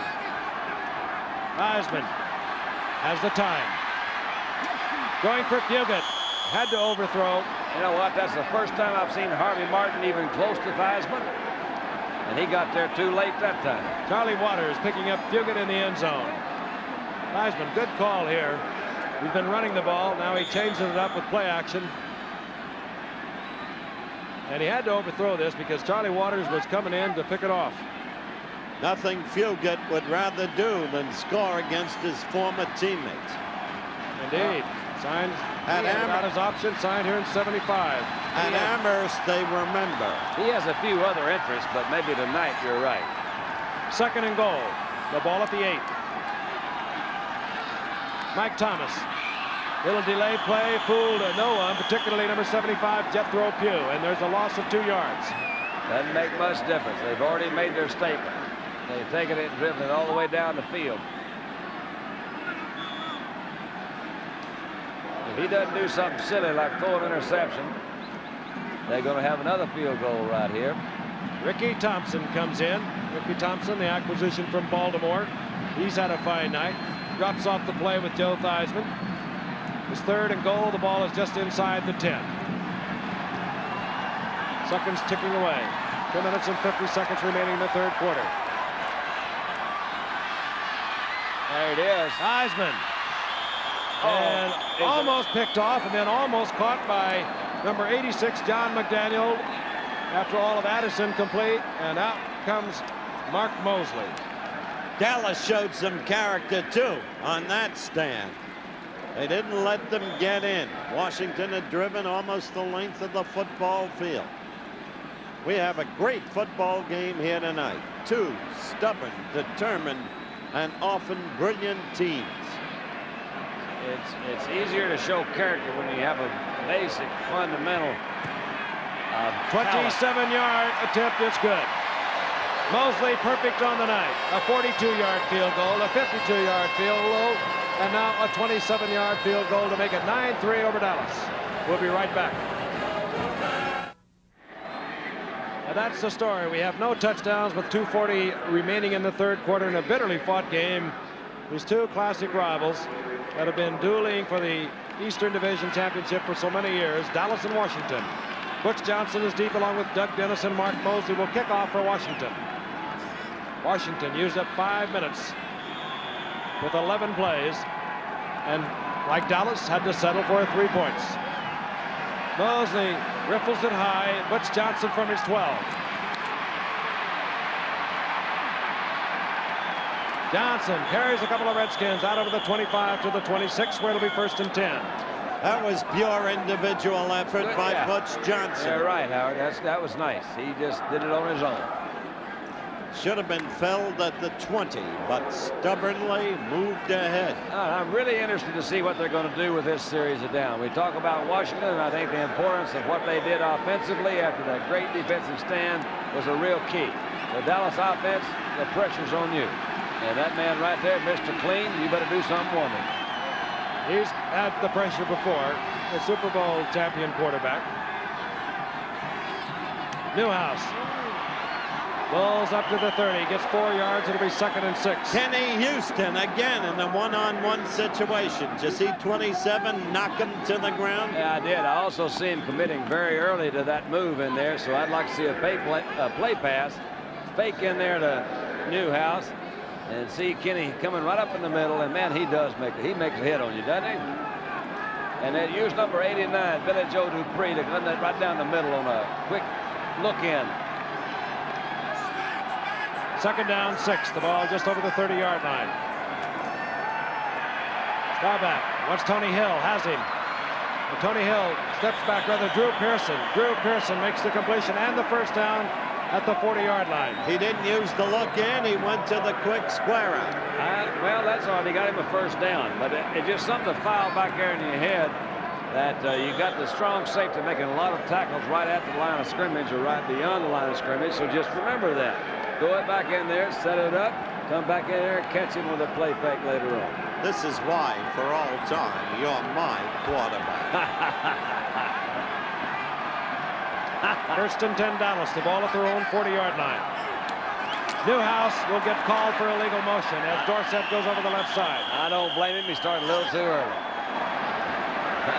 Both these teams will have a tough time coming off this game. The Cowboys will play the Giants in Dallas. That game, by the way, will start at 3 o'clock down there. Maybe some of you might have thought it was going to be at 4. It had been originally listed that way.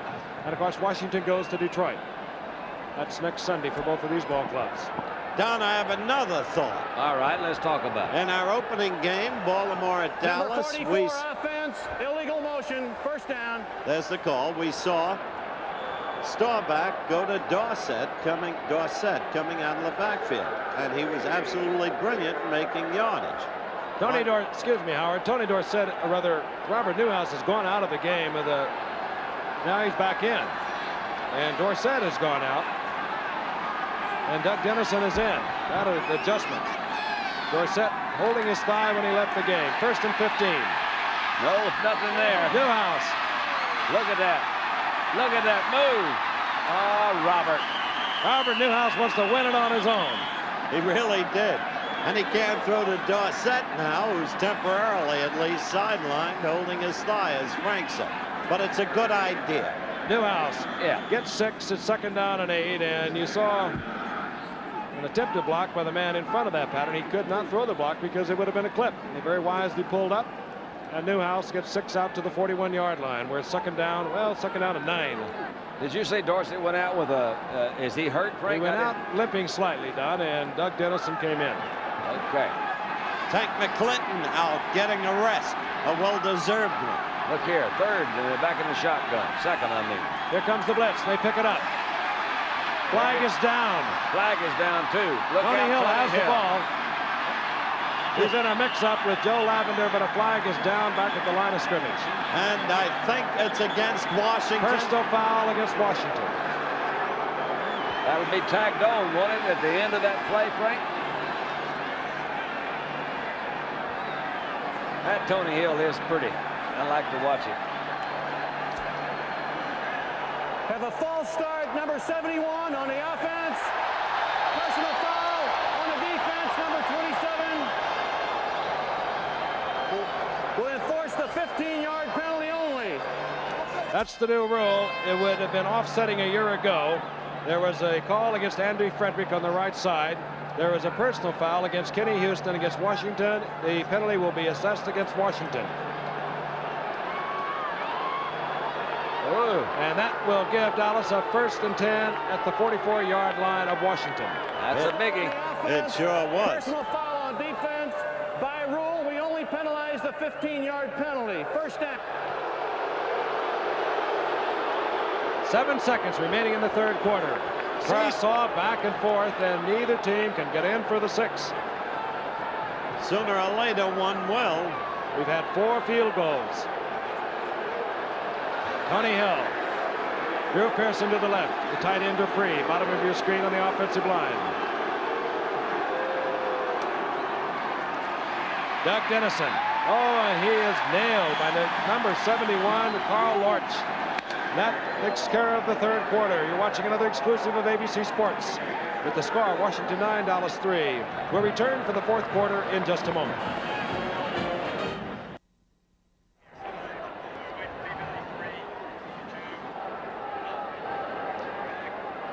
The nation's capital. And it's turned on tonight by a group of battling Redskins going against the Super Bowl champion Dallas Cowboys, the undefeated Redskins. With victories over New England, the Eagles, St. Louis, and the New York Jets.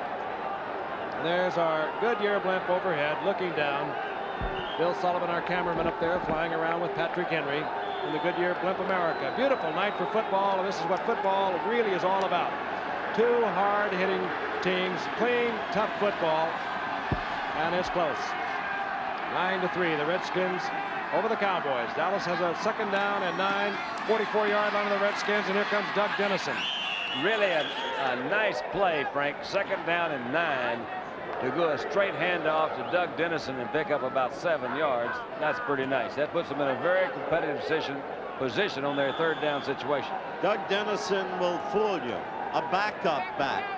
And yet a man with great drive in his legs for short distances. Kutztown State. Kutztown. Third down, I call it a long 2. Tony Dorsett, bruised calf.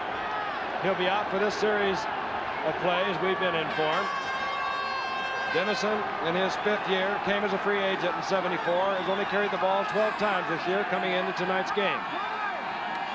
Sauback on the third down. Oh, no. Look at that defense go. Dave Butts. Ron McDowell was also there, as was Coy Bacon. Butts gets the sack. I'll tell you, between Butts and McDowell, because they haven't been able to run at that side at all, and Tank McClinton, number 53, what a defense. Don't you wonder now, which is always so easy in retrospect, when the Cowboys are sitting on a 3rd and 2, when they go to that type of pattern, which is back a pocket pass.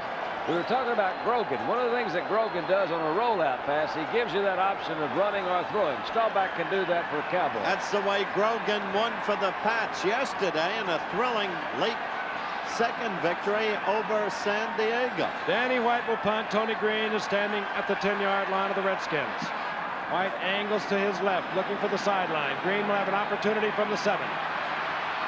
Oh, and he is nailed. D.D. Lewis hustling down there. Number 50 made the pop, and Tony Green is down at the 13-yard line. You got to wonder a little bit, Frank, why he would choose to field that ball as close as he did, but we'll find that out when we come back. We're back, and Tony Green should not have taken the punt on his 7.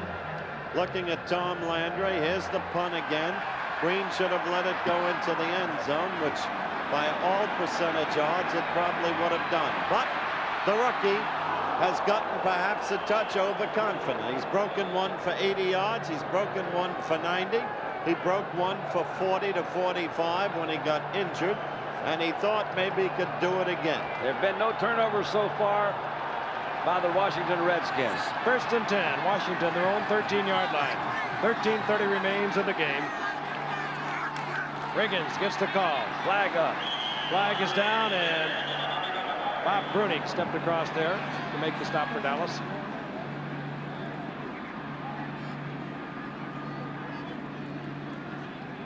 Motion call, and it goes against Washington. Oh, boy. This man's having quite a night. Big Dave Butts. I say big, and I'm not understating it because he's 6'7", a 285-pounder. He's actually had a good season, too, Frank. He's played very well in all of their ball games. He's the guy that's been the hottest man in the defensive line.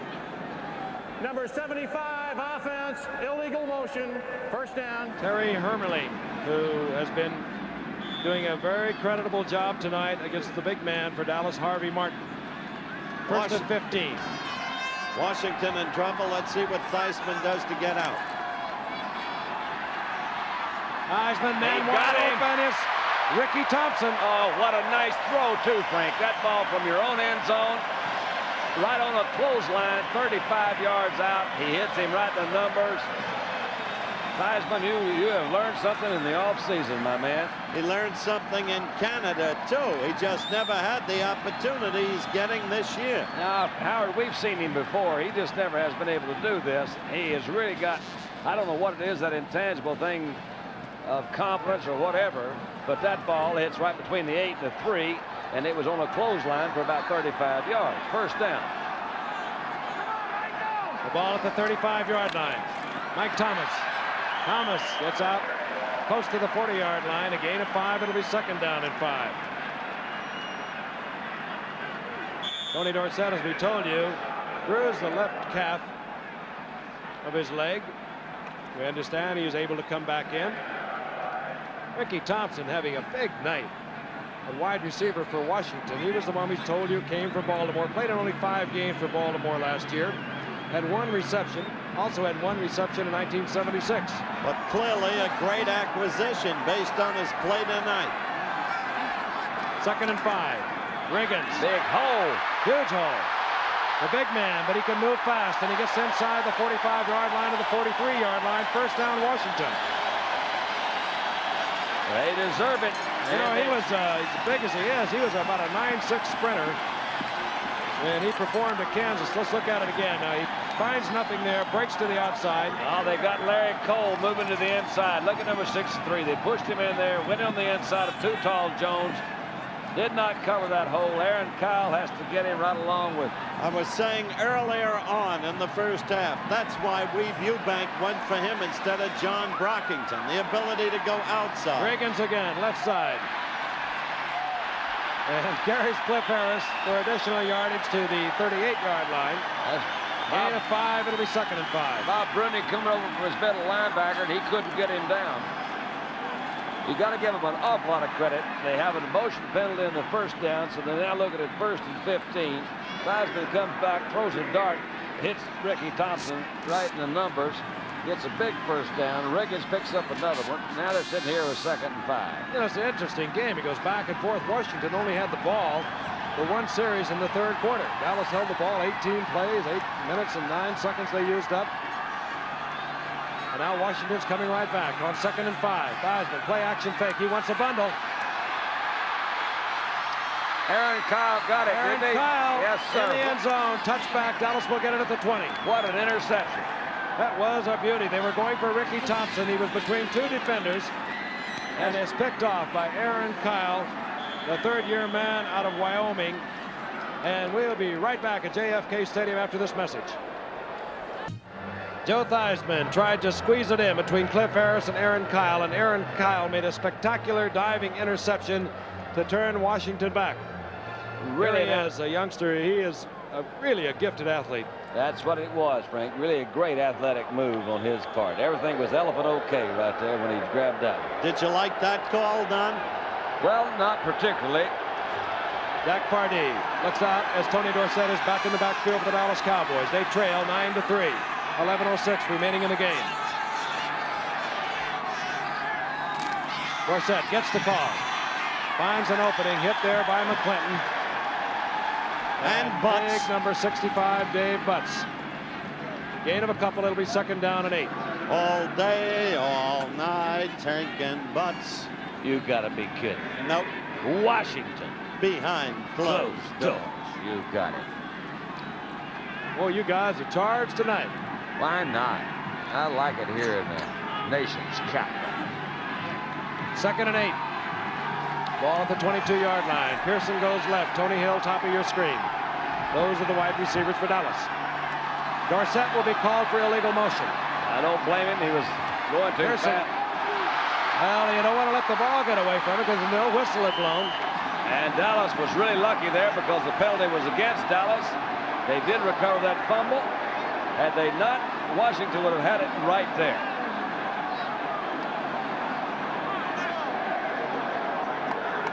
McDowell says, I've got the football. Not a lot of folks are going to argue with him. You know, McDowell will be playing in the 21st century, Don. He could be. I noticed that he and Kilmer have birthdays that are about a couple of weeks apart. They were both born in like 1939. Ron McDowell started with St. Louis. Let's hear this call. Illegal motion, number 33 offense, second down. Dorsett, you'll see it. He was 2 or 3 steps towards the line of scrimmage. Yeah. That moves the ball back to the 17-yard line. It'll be second down and 13. Dorsett leads Will Montgomery of Philadelphia now. Past him in rushing. Staubach hangs it up for Drew Pearson, and he caught it. He made an incredible I cannot catch. believe that catch. Wait a minute, I got to see that That's again. one of your diving beauties. You know what? I think it bounced off his chest. He did a flip and caught it on the way back down. Let's see it again. 40-yard pickup. Pearson, you are too much, boy. He came walking in as a free agent down there in Dallas, and things haven't been the same for him since. You know, he used to be the receiver for Joe Theismann back in high school. We're going to see one of the super catches of all time right here. That is really true. You're right. What a catch. It was off his body, and he got it back. Meanwhile, Butts is doing a tap dance with Roger Staubach. He is pushing them back here. Pretty good shape, isn't he? First and 10, Dallas. Inside the 44-yard line of Washington. 9:35, and the clock is moving, remaining in the game. What a catch. Dallas trailing 9-3. Man open is Dupree, and Dupree gives Jake Scott a ride. He sizzled that one right by Chris Hamburger. It'd be very easy to say he's lost a step. He has been around for a while. I used to throw against him myself. But you'll see that Dupree comes out, number 89. We've been talking about trying to work to him. That's the first time they've really done it. Well-thrown ball, good route. Jake Scott, number 13, is the one that brings him down. Billy Joe really is an asset to Dallas's offense. He's a good blocker. Great target over the middle. The ball is at the 14-yard line. First and 10 for Dallas. Now Joel comes out. Lortz goes in defensively for Washington. Now you're seeing a championship team rise to the occasion with extraordinary individual efforts. Excuse me, Howard. Joe Lavender is on the sidelines, cramps in the leg. That means Gerard Williams has replaced him on the right side for Washington, and he's had troubles. Dave Butts apparently drawn offside. And Butts was right. He showed you the sign that he was induced offside. He proved to be right. Sure, I'm glad he was there at a close first-hand view, because I wouldn't have picked it up myself. Number 71 offense, false start, first down. You get back in the huddle, Andre Frederick. and you say, look here now, Andy, just settle down now. Things are going to be fine. And don't you go till I tell you, and the count's on 2. Andre Frederick now going against number 71, Carl Lortz. Tom Landry, the only coach the Cowboys have ever had. Been to the Super 4 times, won it twice. Drew Pearson goes right. Picked up out there by Lamar Parrish. To the left is Tony Hill, covered by the replacement of Lavender, Gerard Williams. Robert Newhouse bobbles an attempted screen pass that in all probability would have gone nowhere to begin with. That's right. I think that was an improvised attempted screen pass. Butts was in there on him again. Now, they just didn't set it up right, Howard. Nobody fell for it. One of those things, they're trying to go a semi-play fake to get a screen pass to Newhouse, but nobody went for it. He had a lot of room to the right. Sometimes when you see that thing develop and see the defense has already read what you're doing, that's when you can make a move out to that outside and say, okay, guys, scramble. Then you run into that problem of the lineman downfield. Second down, 19. Joe Lavender is back in, right cornerback for Washington. Disick turns around, changes something up defensively. I'd throw it to Tony Hill, see what I'd throw it to. No way. No way. What a bad In the end zone, Kenny Houston with the interception. No way. About 10 yards short is all that one was. This crowd is going crazy. You see a smiling Jack Pardee congratulating Chris Hamburger as he comes in. Landry, meanwhile, concentrating on the matter at hand. Talking upstairs. Another look at the play. Done? Well, it just was way underthrown, Howard. There's nobody over there. He threw that thing about 10 yards short. And you see Kenny Houston standing there right where Kenny Houston came up with his 46th career interception, and it could never have been more important. Dallas turned back, threatening. At one point, we're at the 14-yard line. Staubach tried to jam it in, and Kenny Houston got the interception. The touchback, Washington leading 9-3 as a 1st and 10 at their own 20-yard line. 8:26 remaining in the game. Mike Thomas. Oh, and they are popping out there tonight. Now they're doing a really good job offensively. You saw a good move. Ed Jones on the stop. 5-yard pickup. It'll be 2nd down and 5. George Stark did a good job. Come out, kick out the outside guy. Cut back inside. Waters tried to fill. Had some good help from the inside that time, too. Picked up a big. That's a good. When you can take a 1st down play and pick up 5 yards running off tackle, you got something working for you. Washington undefeated. Dallas, if they lose tonight, will fall 2 games back. On 2nd and 5.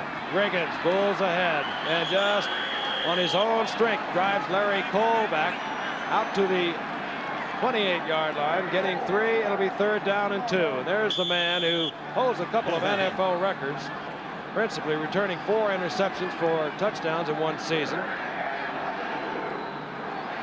Oh, he's a piece of work. He is some football player. Nice to see you, Kenny. Glad you said hello. Got his master's degree there at Prairie View. It's an important play for Washington, and it's important enough for Theismann to call timeout and come over and talk it over with the Brain Trust. 3rd down, about 1.5 yards to go for a 1st down for the Redskins. They lead 9-3. They have the ball at their own 28-yard line. We'll be right back. Don't forget, tomorrow night, the Yankees at Kansas City, the American League Final Playoff Series. I'll be there with Keith Jackson and Jim Palmer, the pitching ace of the Birds of Baltimore. And then Wednesday night, the National League, Philadelphia against Los Angeles. Don Drysdale, Al Michaels, and Johnny Bench of the Cincinnati Reds will be covering that one. Frank? You had to look at Staubach on the sidelines. He's just on his 10th interception of this young season. 3rd down, short yardage. Big play for Washington. 7:14 remaining in the game. He goes to Mike Thomas. And he got a 1st down. And he did it and paid for it. Aaron Kyle really blasted Mike Thomas as he crossed over the 30 to get the 1st. I must say, Riggins was in there in front of Thomas. He was doing his job. There's a lot of folks doing their job because they're picking it out pretty nicely. They really needed that one. That was a stack-up defense. Dallas knew they had to stop them. Washington knew they had to have it. Picked up a real tough 3rd down situation. Andre glances up to see how much time remains. 6:40 on the clock, and now it moves. Riggins over the left side, and Riggins is up into there. Number 54, Randy White. There'll be a loss of about 1 yard. It'll be 2nd down and 11. Interesting comparisons tonight. Theismann moved his team all the way down the field, threw the interception in the end zone. Dallas got the ball in the 20. They go all the way down.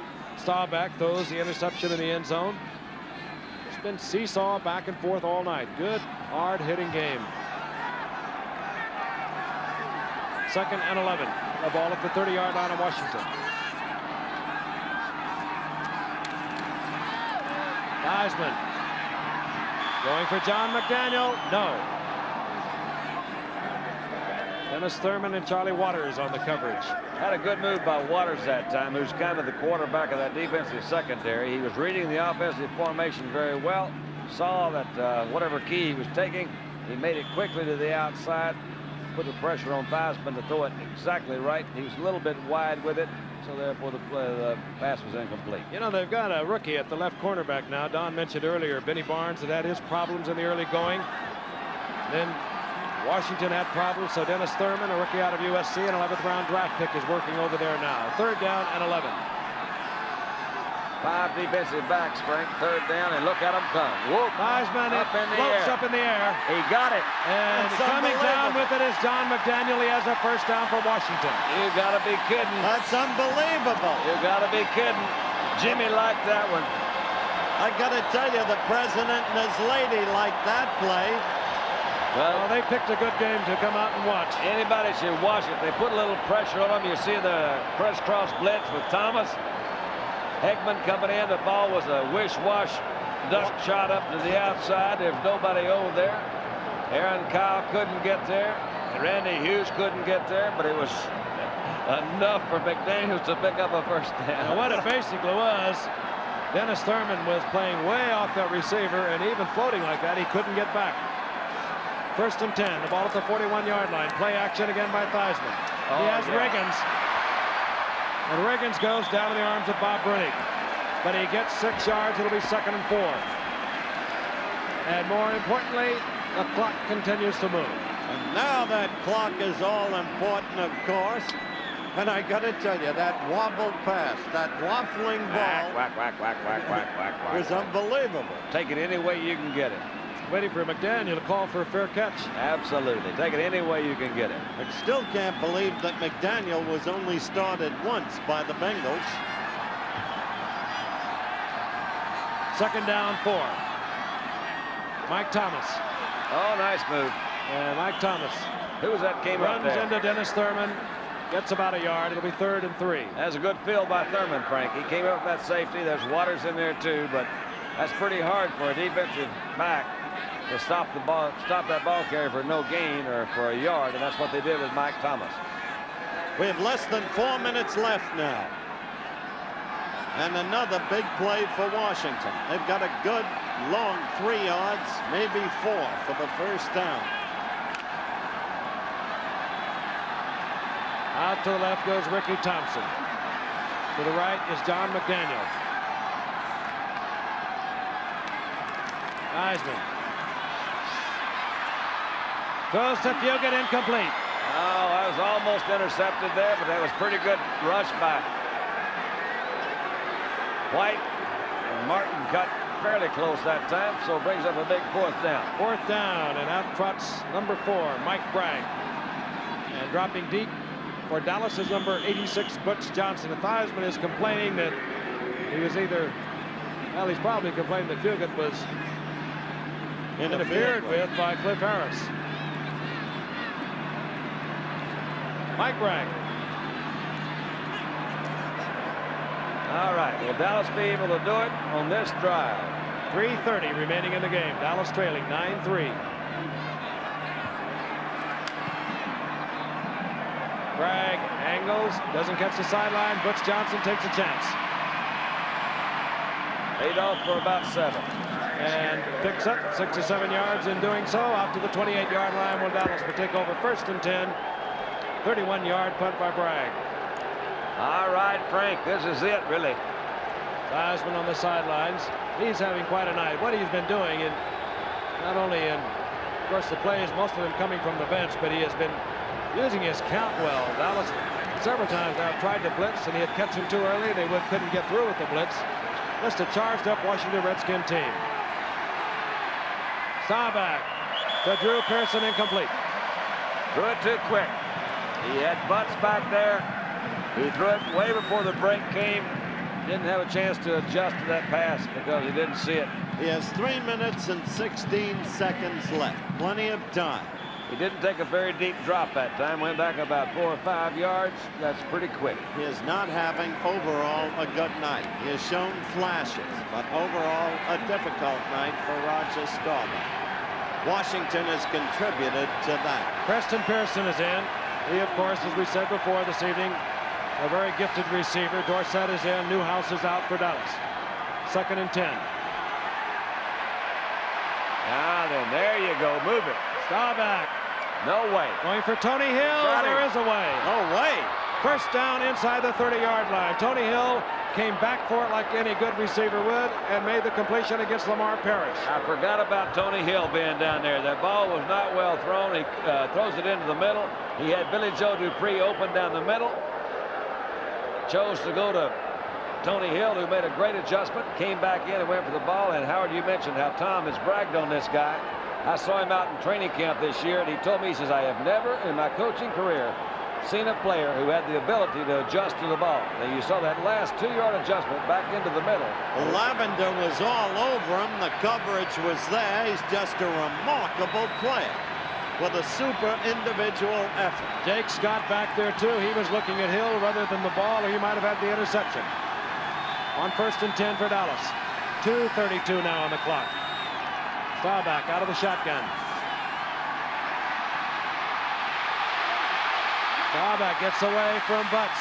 Oh, look out, Wide Roger. open. Over to the right side is Preston Pearson, but Roger off balance, couldn't get it over there. He was lucky they didn't pick it off. He was. An ill-advised effort by Roger, throwing across the field and waffling the ball in the process. It was there to be grabbed.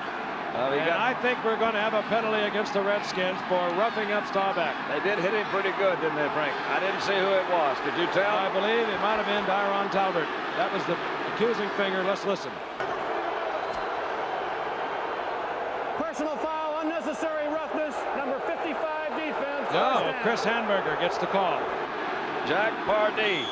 You know, it's amazing to me. I look at Pardee and I think about Landry and I think about their playing ability. And it comes to the fact that these two guys, they didn't know how so much, so they kept asking why.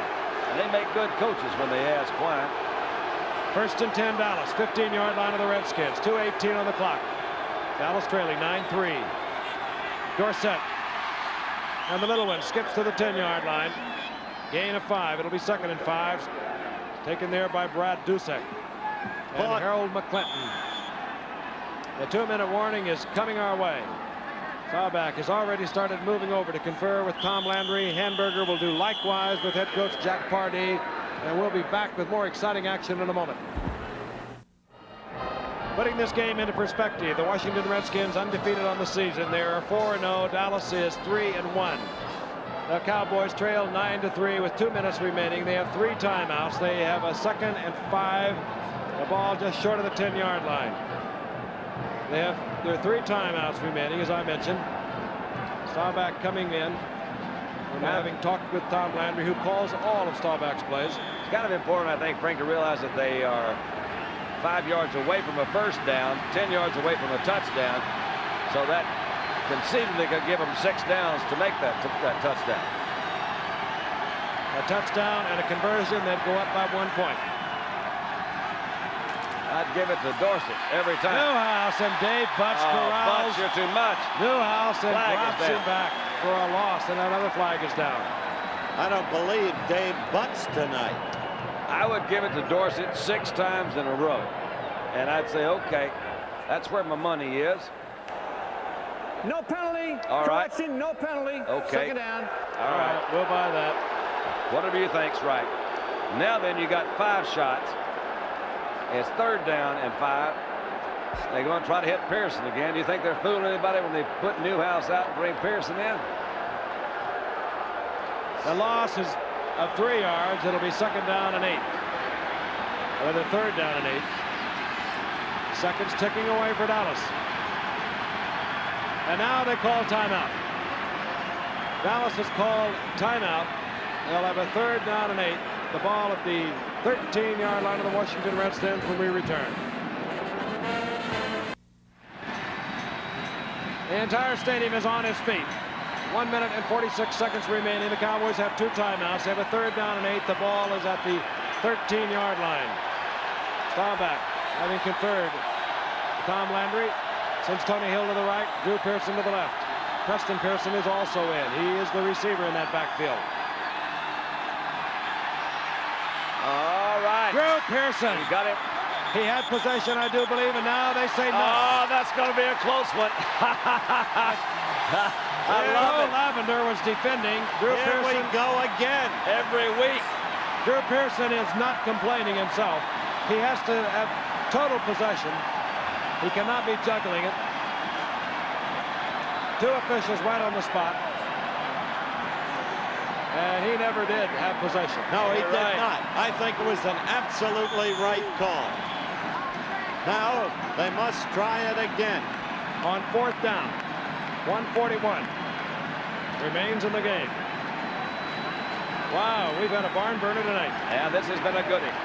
Can the Washington defense, which has been the difference in this game, sustain with this last try for the Dallas Cowboys? They got to get to the 5-yard line.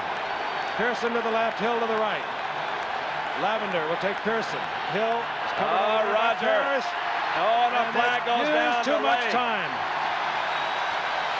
And he called timeout on top of it. That's not one of your typical Dallas teams.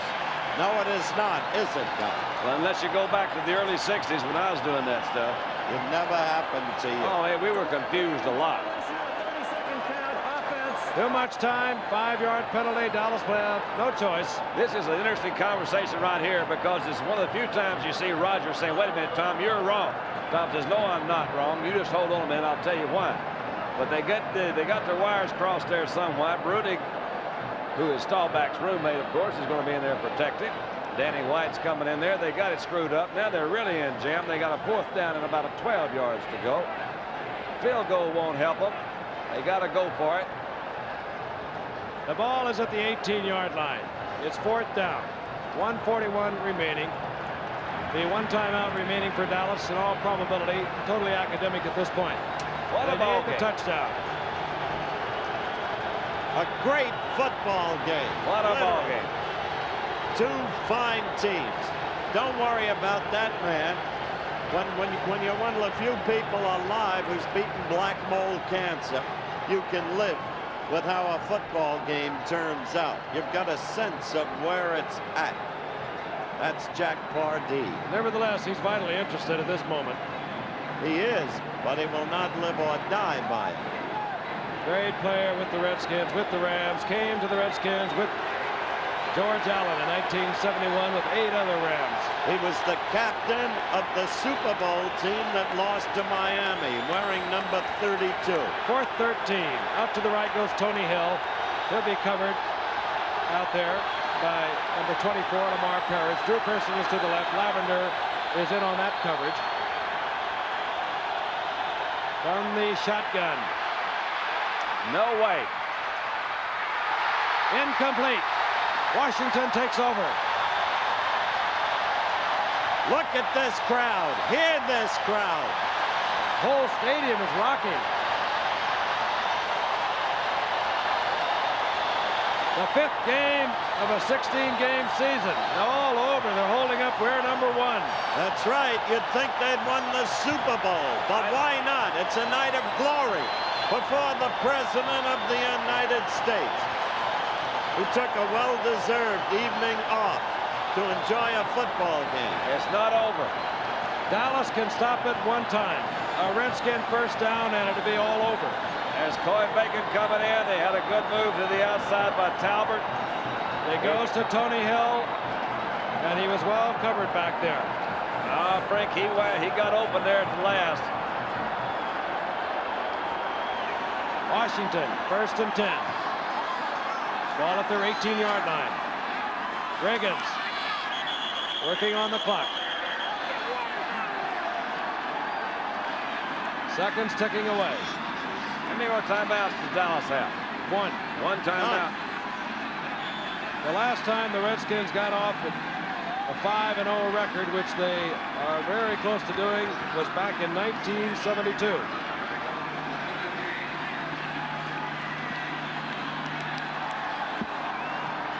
Well, 1 minute.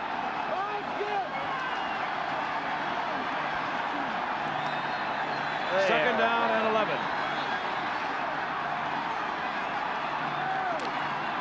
Riggins holding on desperately to the football, and now Dallas will call their final timeout, stopping the clock with 46 seconds. That still won't do it. I still go back to that defensive stance of the Washington Redskins when Dallas had the ball on the 2-yard line. They threw them back, they threw them back, they threw them back. They settled for a field goal, and then they came back with their offensive unit and moved it down the field. Washington has outplayed Dallas. They deserve to win. They know they have it now.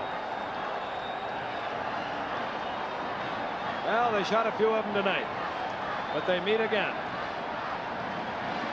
And no one knows better than Jack Pardee. He played in a lot of these games. He knows that it's a long road. This is one thrilling, exciting night. There's Joe Walton, by the way. Howard spoke of him earlier, a teammate of mine. Started out with the Washington Redskins. He runs the offense for the Redskins, and they're off to their best year in many years offensively.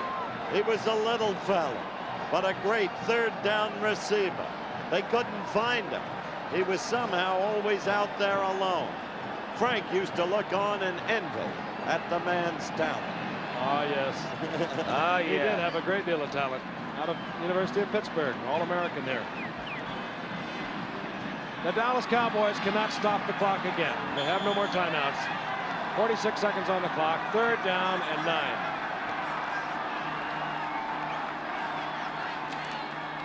John Riggins right up the middle. We'll take our statistician, Mike Swanson, filling in for Jerry Klein, and our spotter, Steve Bazika, as usual. It's 4th down now. Too tall, too short, too mean, too clean, too good, too much, too bad. That's the way you started. Too bad. Not enough. Seconds ticking away. Turn out the lights. The party's over. Inside 10. They say that all good And things Washington must is going to take their penalty. 3 seconds on the clock. They'll take the penalty, of course. Delay of game, violation of the 30-second count, 4th down. This one is going into the books. And unbelievably, without a touchdown being scored by the #1 team in the National Football League, the 2nd-ranked team in the National Conference offensively, the Washington Redskins. A good football game, hard-hitting all the way. Washington defense, superb. The offense, superb when they needed to be. Wiseman, 11 of 22 on the night. He's going to give him a safety. It's right over. away. That's the way to do it. That's right.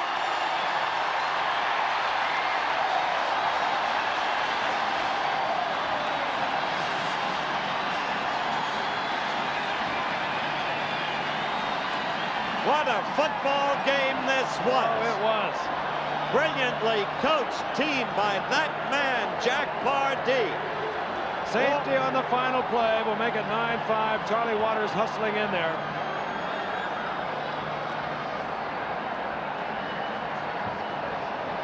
And that's the story now. Washington on top with the goose egg in the loss column. Dallas 3-2. They'll play the Giants next week at 3 o'clock, by the way, in Dallas. Washington goes on to play against Detroit. Good football game. We had a good football game. It was fun. A great one. Yeah. I loved it. Once again, the final score, Washington 9, Dallas 5. Be sure to join us tomorrow night at 8 Eastern Time for Game 1 of the American League Championship Series. The Eastern Division champion New York Yankees against the Western Division champion Kansas City Royals. Then on Wednesday afternoon at 3 Eastern Time, Game 2 of the American League Championship Series, followed at 8 Eastern Time by Game 1 of the National League Championship Series. Los Angeles Dodgers against the Philadelphia Phillies. The executive producer of ABC Sports is Brune Arledge. ABC's NFL Monday Night Football is produced by Dennis Lewin, directed by Chet Forty. Technical director Werner Gunther, associate director Bob Lanning. And be with us next week for ABC's NFL Monday Night Football at 9 Eastern Time. The Cincinnati Bengals against the Miami Dolphins. This is Frank Gifford along with Howard Cosell and Don Meredith saying so long from Robert F. Kennedy Memorial Stadium in Washington, D.C. Our blend provided by the Goodyear Tire and Rubber Company. Travel arrangements made through and a promotional fee paid by United Airlines. United built the largest airline in the free world around you. This has been a presentation of ABC Sports, recognized around the world as the leader in sports television.